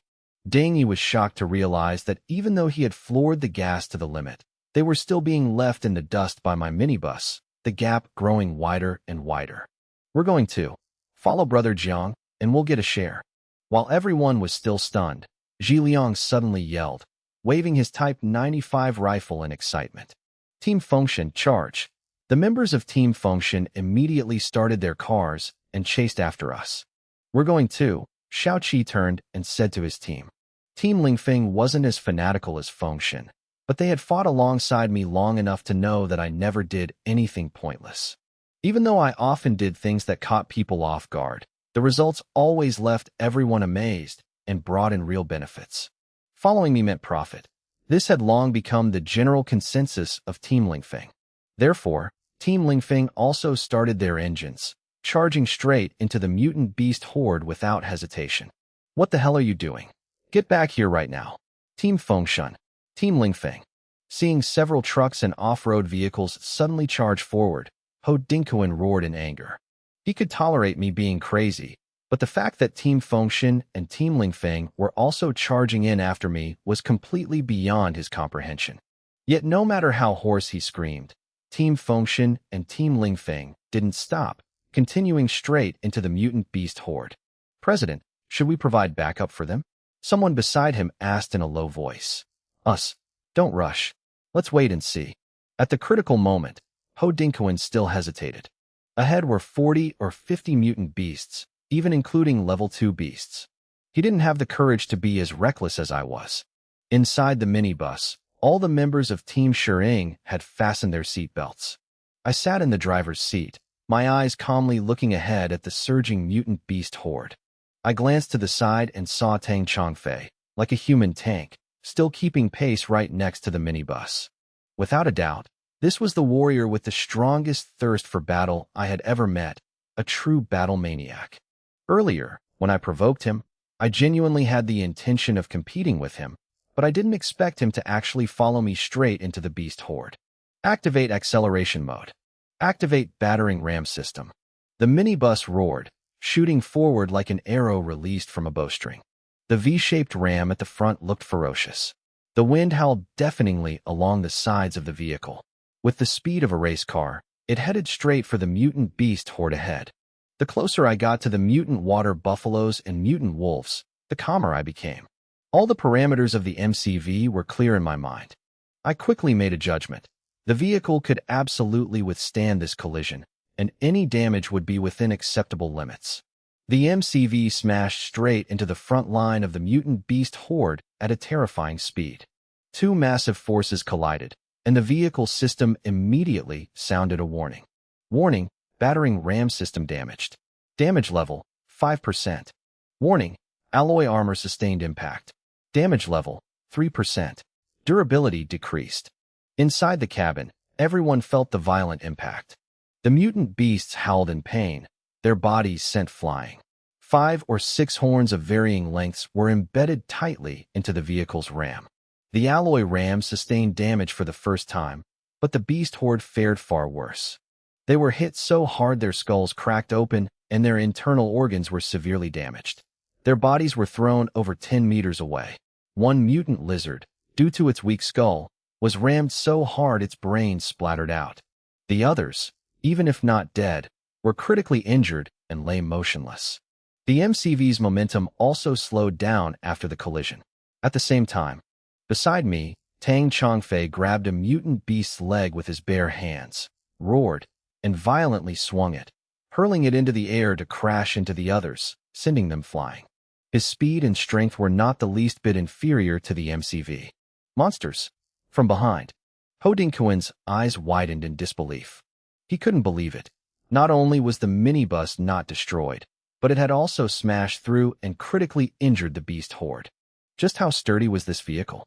Previously, a heavy truck had rammed into a mutant wild boar. The result was the front of the truck exploding, while the beast was only injured. The beast in front of them weighed several tons, if not more. Even a tank would have a hard time withstanding that. Yet this minibus was barely deformed, with only a little metal chipped off the ram. The initial collision created a chain reaction, halting the momentum of the beasts behind. Reactivate acceleration mode. Accelerate. Ram straight through. The minibus, having just slowed down, immediately accelerated again, charging straight into the beast horde. A few more beasts were sent flying, heavily injured. Motherfucker, what kind of car is this? It accelerates that fast. Driving behind them, Ding Yi felt his entire understanding of motor vehicles being completely turned upside down. The minibus continuously accelerated, going from a standstill to a full sprint in the blink of an eye. The rumbling sounds echoed endlessly. After the 10th ram, the level 1 mutant beast horde at the front finally crumbled. The few remaining ones were knocked aside, and before my eyes appeared mutant beasts as massive as small mountains. By now, Tang Chongfei had been left behind.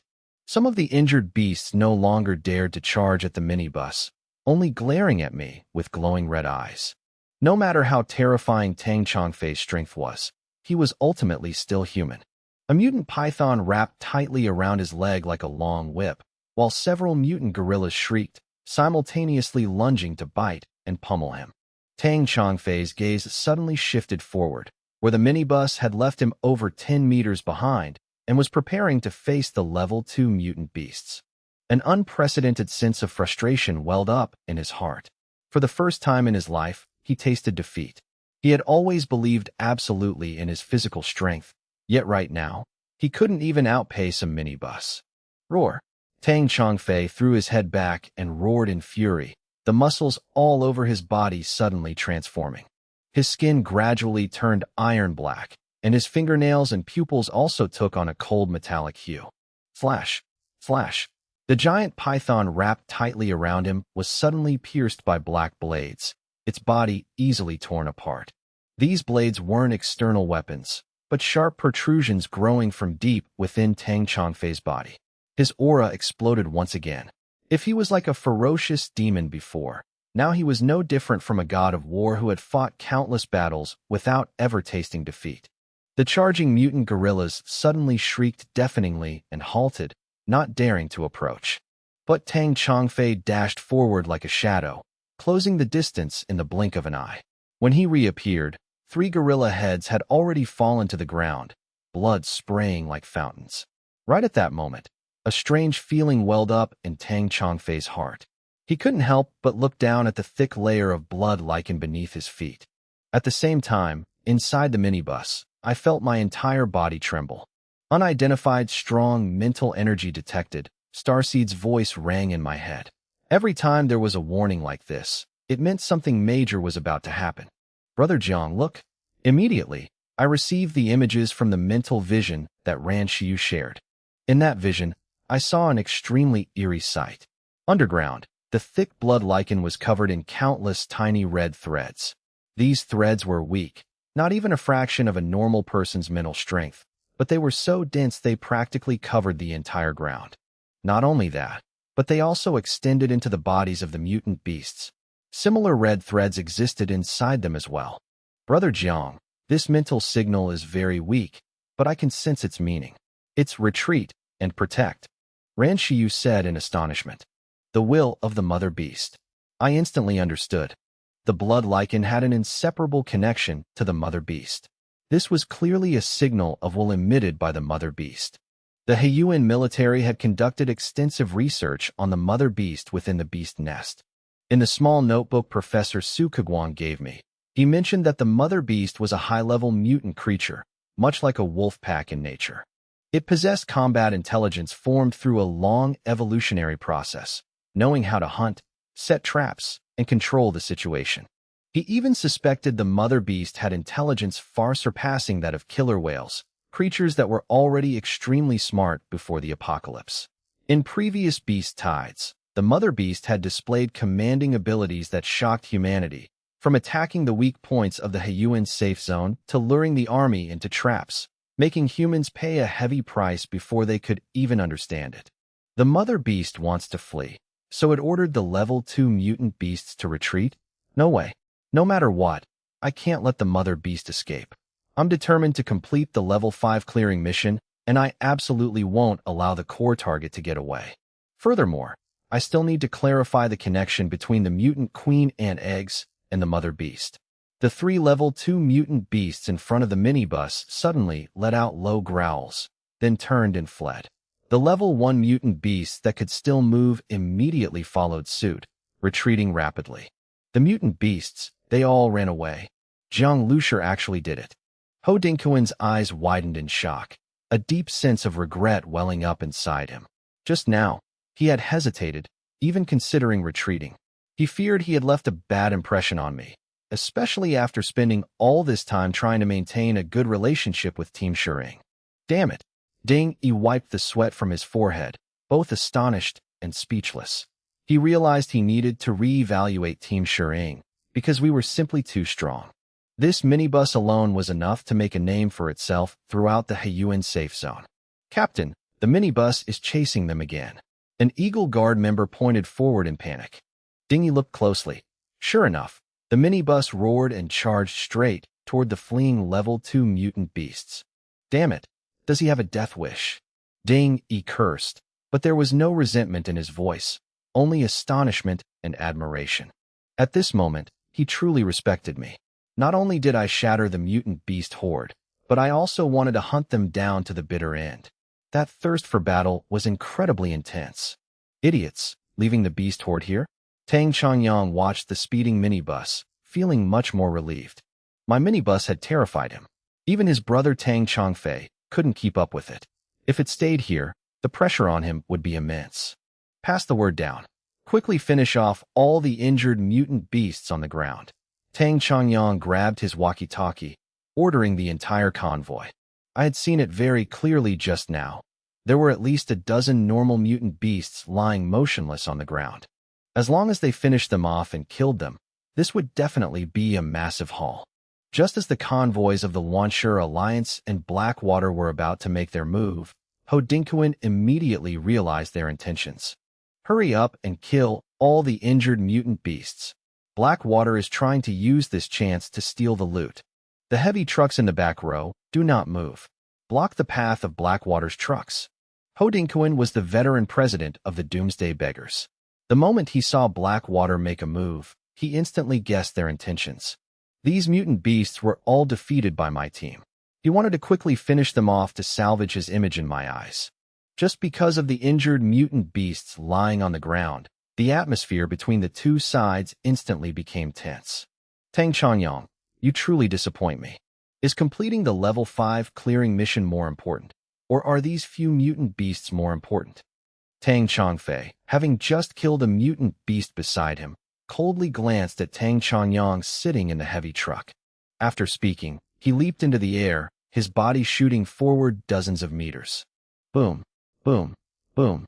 His feet stomped heavily on the ground, letting out deep, muffled thuds as he quickly dashed across the snow, chasing after the direction where my minibus was gradually disappearing. Ding Yi's convoy had already set off. Because they had to protect Li Yusin, they were forced to stick close to my team. Right after, the convoys of Team Fengshen and Team Lanfeng didn't hesitate either. Thick black smoke billowed from their exhausts, engines roaring over the snow as they desperately chased after the minibus ahead. Sitting in his heavy truck, Ho Dinkoen couldn't help but turn to look at Tang Changyong in the other vehicle. Having just been scolded to his face by Tang Chongfei, Tang Changyong's expression instantly turned gloomy. When he noticed Ho Dinkoen's gaze, he felt even more irritated. Let's go? Follow my brother closely, Tang Changyong roared. Team Shirsan, stay behind. Kill all the injured mutant beasts on the ground and count them as Team Shiying's spoils. The rest of you follow me. We continue advancing toward the beast nest. Ho Dinkoen also shouted his orders. The deep forest ahead was filled with towering ancient trees reaching straight into the sky, green vines tangling everywhere. It had been snowing continuously for days, but thanks to the dense canopy and the thick layer of vines covering the top, the ground in this gloomy forest was still overgrown with weeds, covered only by a thick layer of blood lichen. The space was so quiet it was suffocating. That silence was quickly shattered as the mutant beast horde thundered past in the dead of night. Under their massive claws, the blood lichen was trampled to pieces. Behind the beast horde was my minibus, in hot pursuit. The vehicle barreled into the cramped, dark space of the forest, constantly crashing into tree trunks, knocking down quite a few trees in its path. But what annoyed me the most wasn't the tree trunks, but the massive tree roots jutting out of the ground like bluestone steps blocking the path. These roots were thick and hard, intertwining with each other, significantly reducing the minibus's pursuit speed. Base car's run-flat tires damaged. Some small airbags destroyed. Damage level, 25%. Ramming bumper damaged. Damage level, 30%. Base car's alloy body affected by impact force. Starseed's notifications continuously echoed in my mind. The damage to other parts was within expectations, but the ramming bumper being 30% damaged still made my heart ache. I had truly paid a heavy price this time. To shatter that mutant beast horde and chase them all the way here, the base car's ramming bumper, which had never been damaged before, now showed clear signs of wear and tear. I controlled the mechanical arm, pulling out over 20 beast horns embedded deep in the bumper. The structure of this part was made of a large amount of special alloy, consuming quite a bit of the rare metals I had stockpiled. If I hadn't gathered enough rare metals in Banju City earlier, I'm afraid the ramming bumper wouldn't even be reparable right now. It was precisely because I had enough resources on hand that I dared to make such a reckless decision. Even so, this frantic pursuit brought me an indescribable sense of exhilaration. Normally, it was the mutant beast hordes chasing humans, but now, the roles were completely reversed. Initiate ramming bumper repair. Repair run-flat tires. Repair alloy body. Refill diesel. In my mind, every detail of the engine, chassis, and fuel tank appeared clearly. A large amount of metal and resources were continuously consumed as the base car automatically repaired its damage while moving. What pained me the most was still the diesel consumption. Every time I activated acceleration or used the ramming bumper, it required a massive amount of energy. The 10 accelerations and collisions just now had devoured a terrifying amount of diesel. Because of this, I never activated these functions casually. Fortunately, I had refueled enough beforehand, so there was no need to worry for now. After chasing the mutant beast horde ahead for over an hour, the base car gradually returned to a stable state, almost as good as new. Right at this moment, I suddenly realized that the direction the beast horde ahead was moving was completely different from the route Ho Dinkoen had provided. According to his documents, the beast nest was located in the eastern part of Yanchang County, but this beast horde, under the control of the mother beast's will, was running northeast. The mother beast is moving, I quickly deduced. It seemed Ho Dinkoen's action plan was no longer viable. The mother beast had left its old nest. Now, the only option was to stick close to it. Brother Jiang, Tang Chongfei is catching up. Rin Shiyu's voice suddenly rang out in my mind. My heart stirred. I glanced in the rearview mirror and immediately saw a muscular man dashing through the dense forest. On his body, cold black metal gleamed. His speed kept increasing, gradually catching up to my base car. That person was Tang Chongfei. Even though the base car was fast and had extreme off-road capabilities, in a dense forest like this, a human body was clearly more agile. Especially for Tang Chongfei, a man likened to a human tank. On his skeletal frame, sharp black metal blades sprouted everywhere, making his entire body look as if it were equipped with countless razor-sharp edges. Vines and any other obstacles were crushed as he dashed forward at a frantic speed. I looked clearly at Tang Chongfei and felt the cold aura radiating from him, instantly understanding in my heart. This guy was a level 2 mutant, and his mutant power far exceeded what I had imagined. I had met a very strong level 2 mutant before, Chang Shinkai of the Crazy Battle Alliance in Banju City. But Chang Shinkai only barely reached level 2 by fusing 2 personalities, whereas Tang Chongfei right now was a pure level 2 mutant. Sturdy muscles combined with a metallic skeleton, his strength was clearly vastly superior. Extremely high defense, incredibly brutal attacks. This was the state every body enhancement mutant yearned for. Boom. Tang Chongfei used his legs like springs, pushing off a large tree trunk and launching himself forward. In just the blink of an eye, he caught up to my base car. Jiang Lusher, your car isn't bad, Tang Chongfei said coldly. His voice was calm, yet it pierced through the bulletproof glass and rang clearly in my ears. Thanks for the compliment. I sat in the driver's cabin, replying nonchalantly. You're looking for the mother beast, right? The mother beast is mine. Tang Chongfei continued. Then we'll have to see who's more capable. Only then did I glance out the window, giving him a look. What are you going to use to fight me? Tang Chongfei laughed arrogantly, then suddenly roared like a fierce tiger, his body leaping into the air. With just a few meteor-like bounds, he overtook my base car and landed right on the back of a panicked, fleeing mutant water buffalo. The buffalo thrashed wildly, trying to throw him off, but Tang Chongfei sat as steady as a boulder. He gripped its horns tightly, ignoring the buffalo's struggles. Then, from the back of his hand, a blade as sharp as a dagger popped out and stabbed straight into the buffalo's body. The buffalo was in so much pain its eyes looked like they were about to pop out of their sockets. Its forehooves stomped the ground frantically, and at a speed several times faster than normal, it charged straight ahead. This guy really has some personality. Rin Shiyu stood behind me, watching Tang Chongfei's fading figure, her voice still very calm. He wants to snatch our level 5 exploration mission, but too bad we're going to finish it before him. I chuckled softly. Even though Tang Chongfei had pulled ahead and left the base vehicle far behind, I wasn't worried at all. Rin Shiyu's mental perception could already cover a radius of 3 to 4 kilometers, and she was sharing it directly with me. In that shared vision, I clearly saw glowing red dots, the signatures of mutated beasts, rapidly converging toward a single point in the northeast. There was no doubt about it. It was a beast horde, and it included at least 7 or 8 level 2 mutated beasts. Clearly, the broodmother summon didn't just call back the pack we had faced earlier. It also drew in every mutated beast within the area covered by the blood lichen.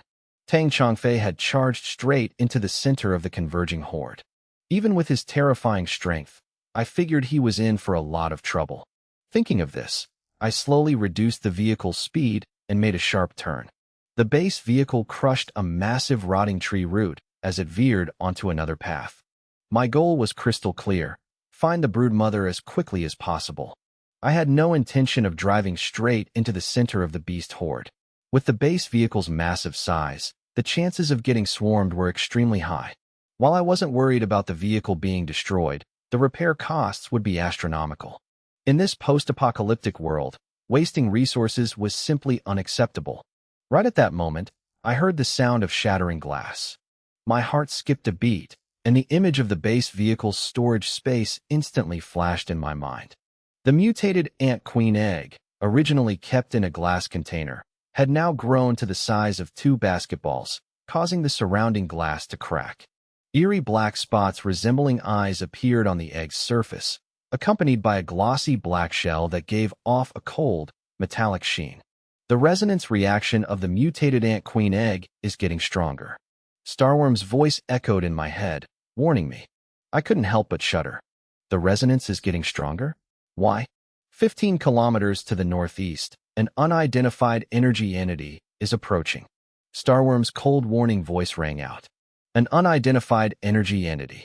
I didn't even need to think to guess what it was. The broodmother. Starworm only issued warnings for energy sources that exceeded the base vehicle's limits or were of an extremely high level.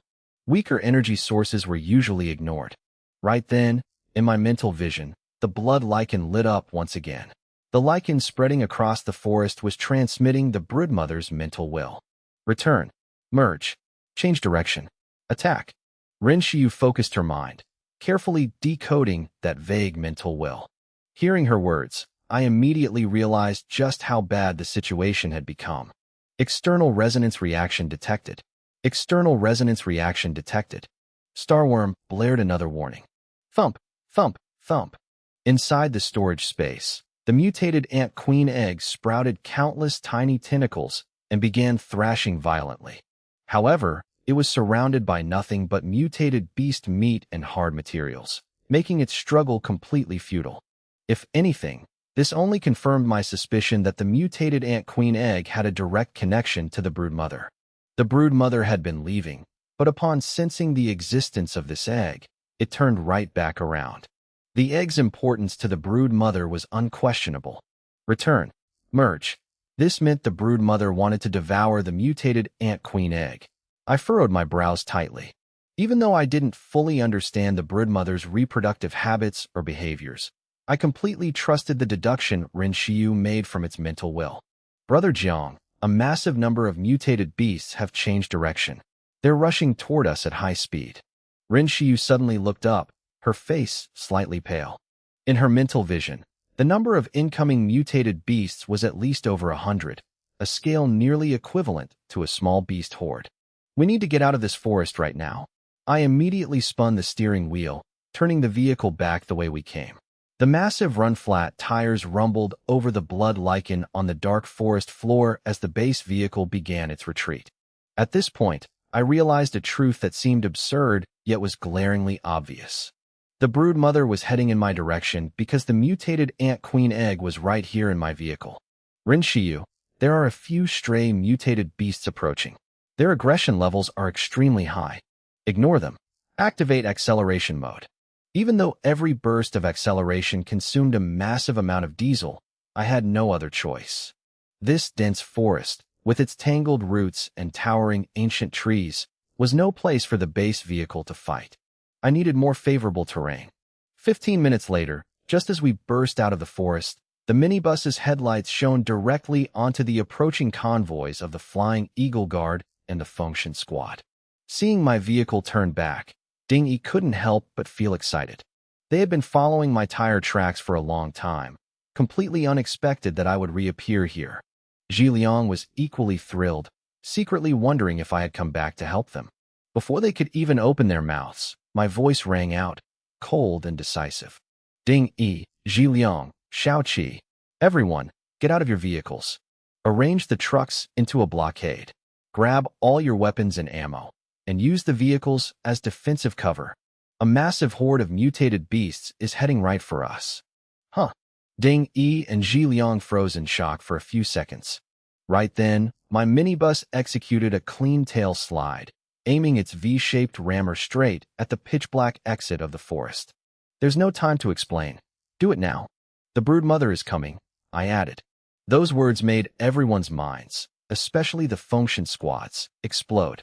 The brood mother was about to appear. After a brief moment of panic, a surge of excitement immediately erupted. Everyone knew that the brood mother was the key to completing the Level 5 exploration mission. They quickly grabbed their rifles and ammo crates, jumping out of their vehicles. If I said there was no time, then their only option was to prepare for battle immediately. Even Ding, he had completely changed his view of me by now, harboring no more doubts. He quickly linked the armored cars and heavy trucks into a defensive line, even bringing out shoulder-fired rocket launchers, which made the function squad gasp in envy.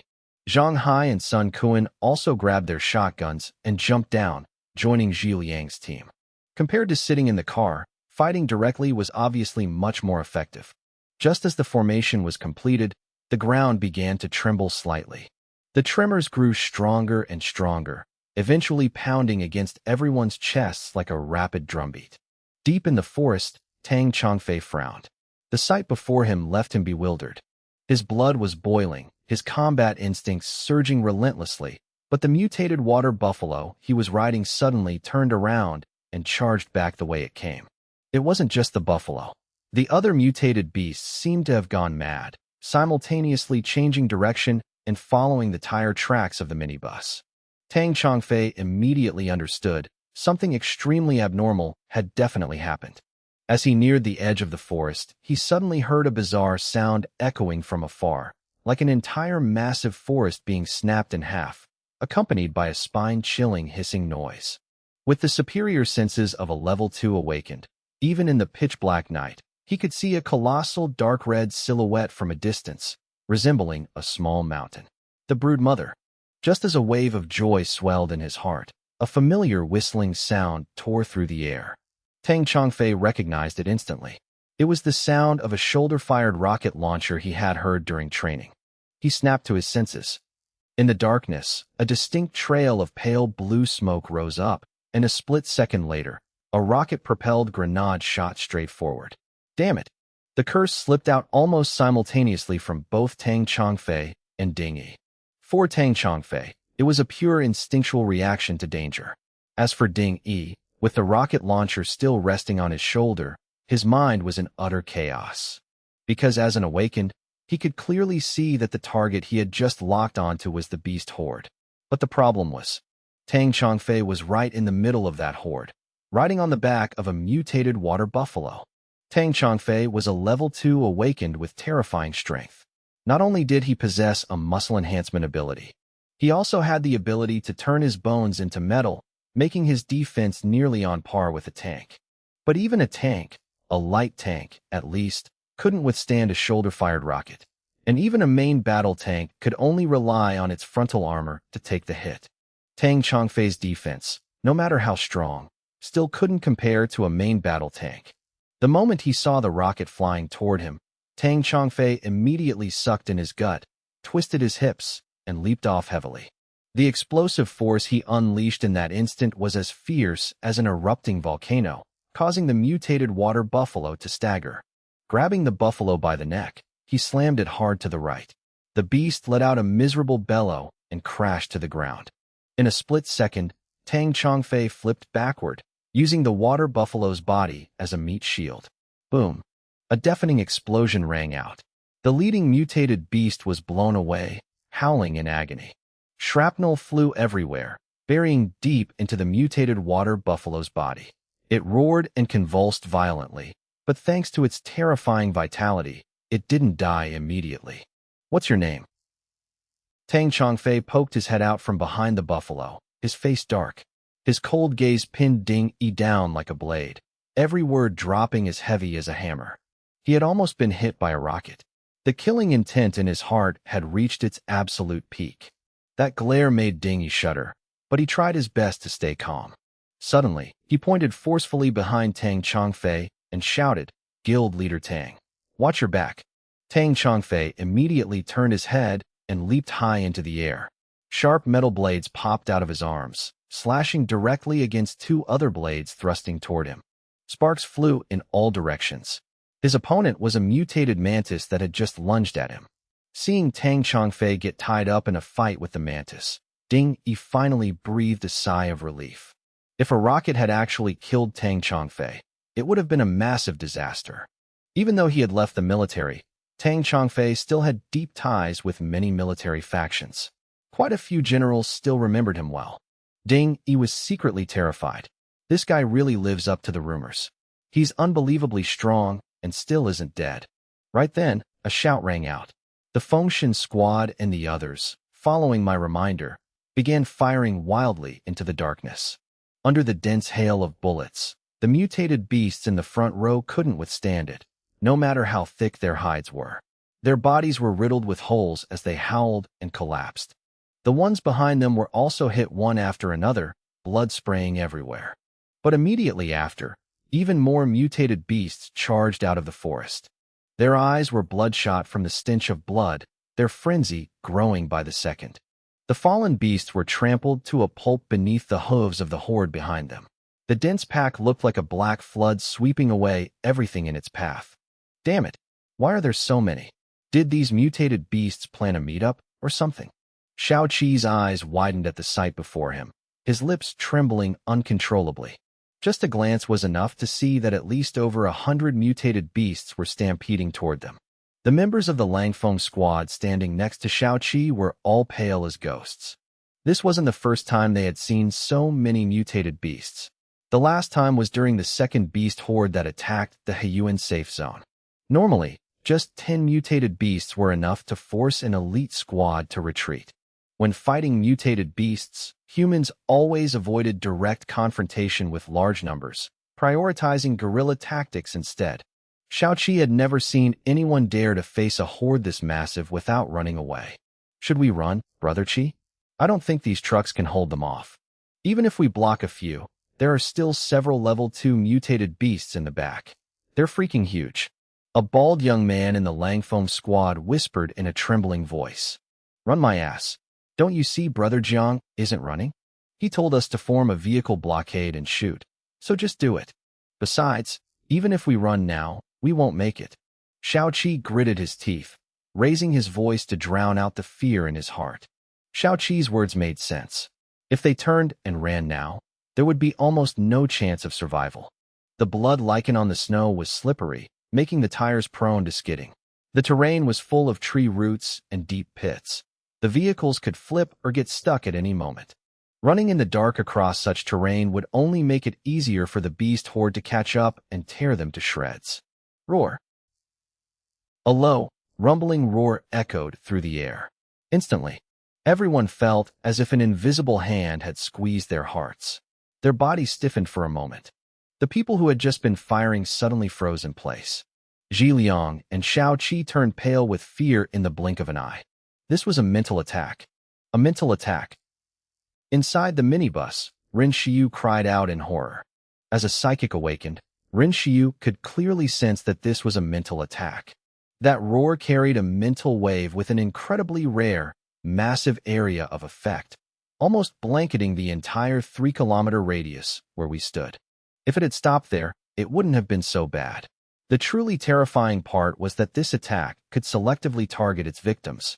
It only affected humans, leaving the mutated beasts completely unharmed.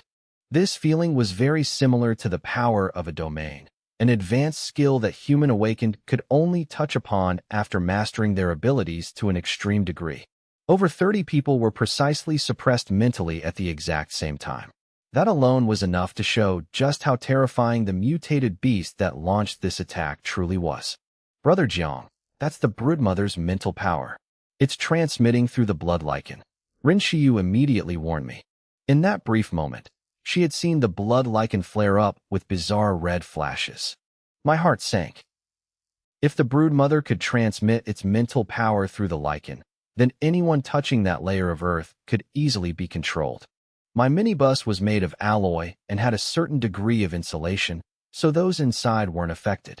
But everyone standing outside, with their feet on the blood lichen, was completely suppressed, their bodies stiff and unable to move.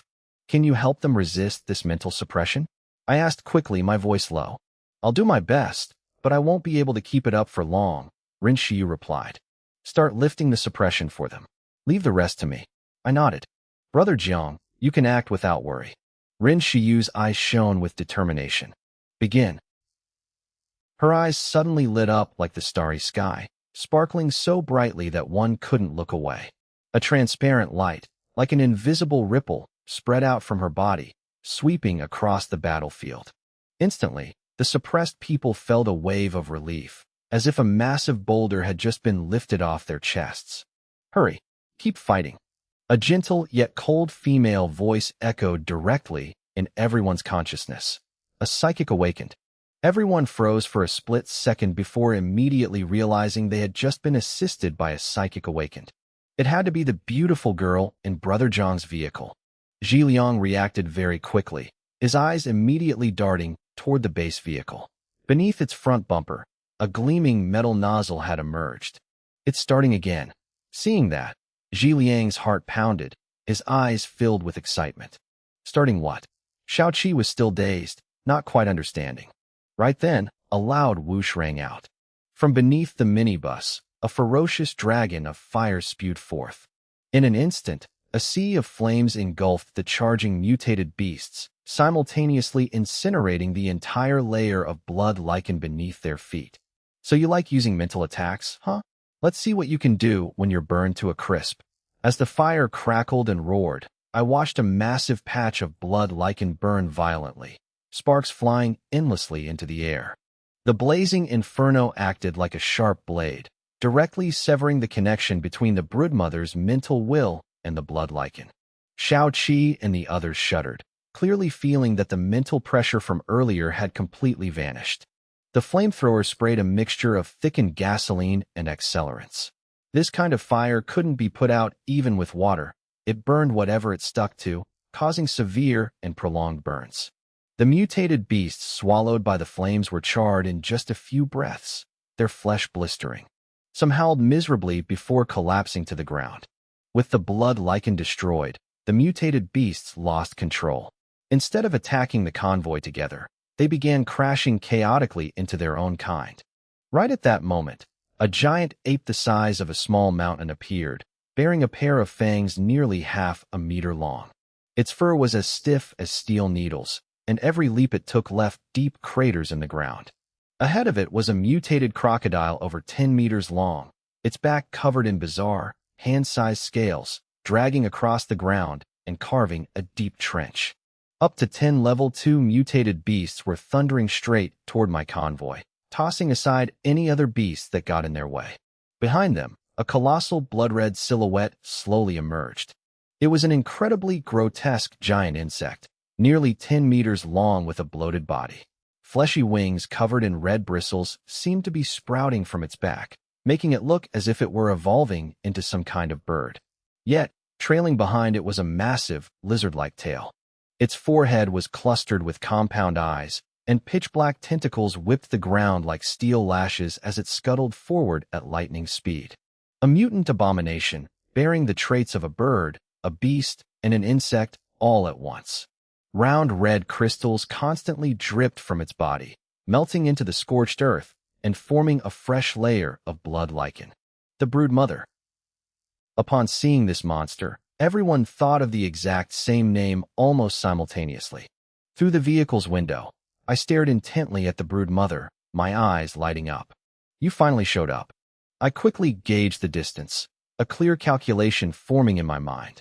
The current firing range was about 900 meters. The nerves in my brain fired all at once, and the entire scene before my eyes seemed to slow down. With just a single glance, I had calculated the exact distance between the base vehicle and the broodmother. Right at the front of the minibus, a metal cannon barrel as thick as a bull silently extended outward. My mind continuously calculated the optimal firing angle and range while fine-tuning the pneumatic cannon's barrel. This was the most powerful weapon I could rely on right now. The broodmother had appeared, and it was clearly heading straight for my vehicle. In that case, this monster absolutely had to be stopped right here. Just then, my eyes flashed as I saw a burly figure leap out from the horde of mutated beasts. Tang Chongfei. I could clearly see his powerful physique and the metal bone blades protruding from his body. I frowned slightly. Why did he have to show up right at this moment? Like an arrow released from a bowstring, Tang Chongfei shot toward the broodmother in the back. His physical strength had far surpassed any human limits I had ever imagined. Explosive power, terrifying regeneration, and even more horrifying defense. Despite being surrounded by hundreds of mutated beasts, he barely had a single significant scratch on him. The dense pack of beasts beneath his feet were nothing more than stepping stones. Thump, thump. He dashed forward as fast as lightning. Trying to steal the broodmother from me? I smirked faintly.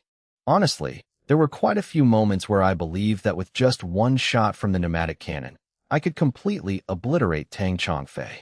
But I didn't aim the cannon at him. Instead, I shifted the target to the thundering horde of mutated beasts. They were the biggest problem. The base vehicle couldn't be as agile as a human body. If I wanted to charge forward, I first had to smash through this wall of beasts. The mutated beasts are charging right at us. Is Jiang Liushir's minibus seriously planning to ram straight into them? Ding Yi's eyes widened in shock at the sight. In the very next moment, the vehicle jolted violently. An abnormal cannon blast rang out, shaking the very earth. Even Tang Chongfei, who was closing in on the broodmother, was startled by the deafening sound and turned his head. What he saw was a blinding white blast of compressed air tearing through the sky, followed by the sight of the entire beast horde being blown away.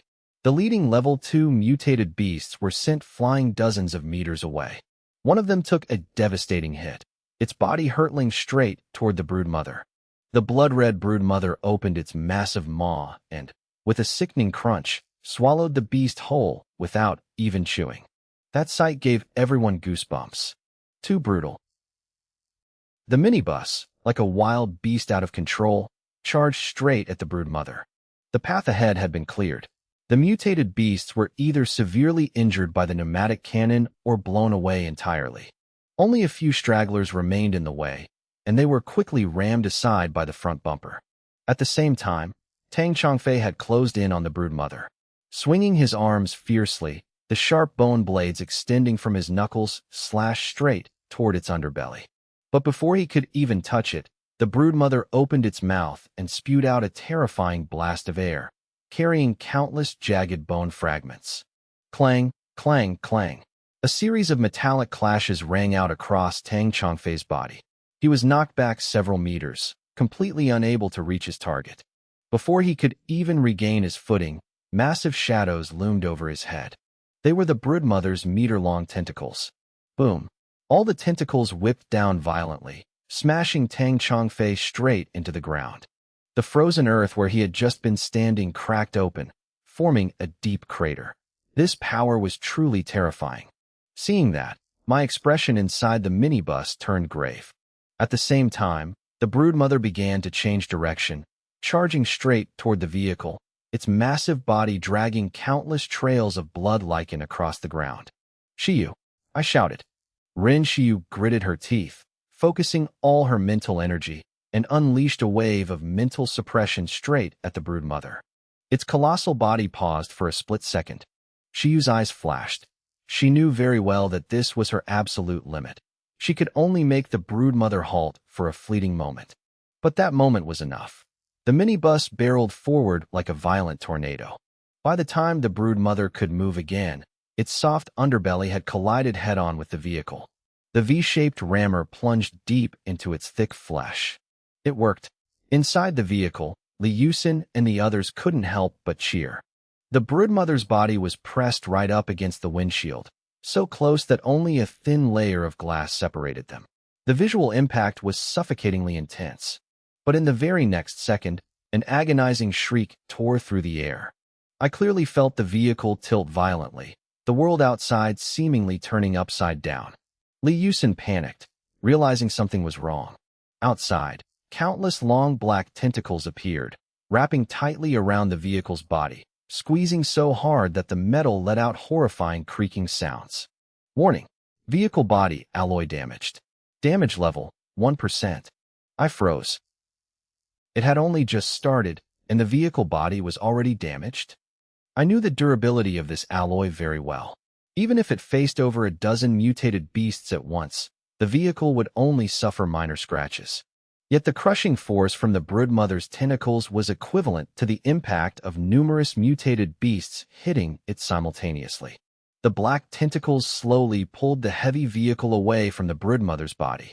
Its underbelly was torn open, leaving a wound about 5 or 6 inches deep, but compared to its colossal body, it was practically nothing.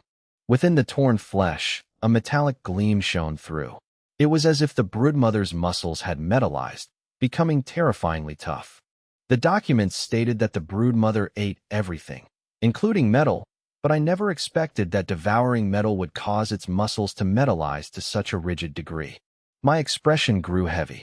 A collision that would have definitely critically injured any other level 2 mutated beast left the broodmother practically unscathed. Suddenly, the broodmother roared in pain, releasing the minibus as a flurry of black tentacles whipped violently at its own head. I was stunned. What was going on? Brother Jiang, it's Tang Chongfei, Rin Xiu immediately pointed out. Following her words, I looked up at the broodmother's head and clearly saw gruesome bloody holes appearing around its compound eyes. Clinging tightly up, there was a person, Tang Chongfei. He had just been smashed into the ground. Yet not only was he not dead, but he had somehow managed to get back up. Right now, even though he was covered in dirt and grime, his body still flashed with those metal bone blades. His hands moved with flesh-tearing speed, continuously stabbing and crushing the broodmother's compound eyes one by one. His body was so agile it left afterimages. Even with the tentacles whipping at him relentlessly, they couldn't catch him. At times, the broodmother's own tentacles ended up smacking its own head. This guy is seriously strong. Boom, boom. Tang Chongfei was slammed hard into the ground by a barrage of giant tentacles, the earth cracking open into deep craters. He was being brutally suppressed, even though his specially evolved defensive capabilities were incredibly terrifying. Despite being heavily injured, he refused to yield. With a furious roar, his muscles bulged as if they were about to explode, desperately resisting the crushing grip of the black tentacles. Right then, the broodmother spewed out a layer of blood-red liquid, drenching him completely. That sticky substance quickly coagulated into a massive blood sphere, encasing Tang Chongfei and leaving him unable to move an inch. A bizarre force within it began draining the energy from his body, weakening him bit by bit. In the distance, Tang Chongyang, who was commanding the Black Water Organization's convoy, saw this scene, and his face instantly changed. He roared at the top of his lungs, "Save my brother!" But before his order could even finish, a level 2 mutated beast charged over, ramming into a large black water truck and instantly throwing their formation into chaos. On the minibus, through her mental probing, Rin Xiu discovered that the blood sphere around Tang Chongfei was draining his energy. Brother Jiang, the blood lichen is draining Tang Chongfei's energy, she reported urgently. I immediately grasped the situation. No matter how ruthless Tang Chongfei was, him stalling the broodmother had bought me a few incredibly precious seconds. You take the wheel. With that said, I quickly climbed up to the small combat turret on the roof, grabbing a light machine gun and a crossbow.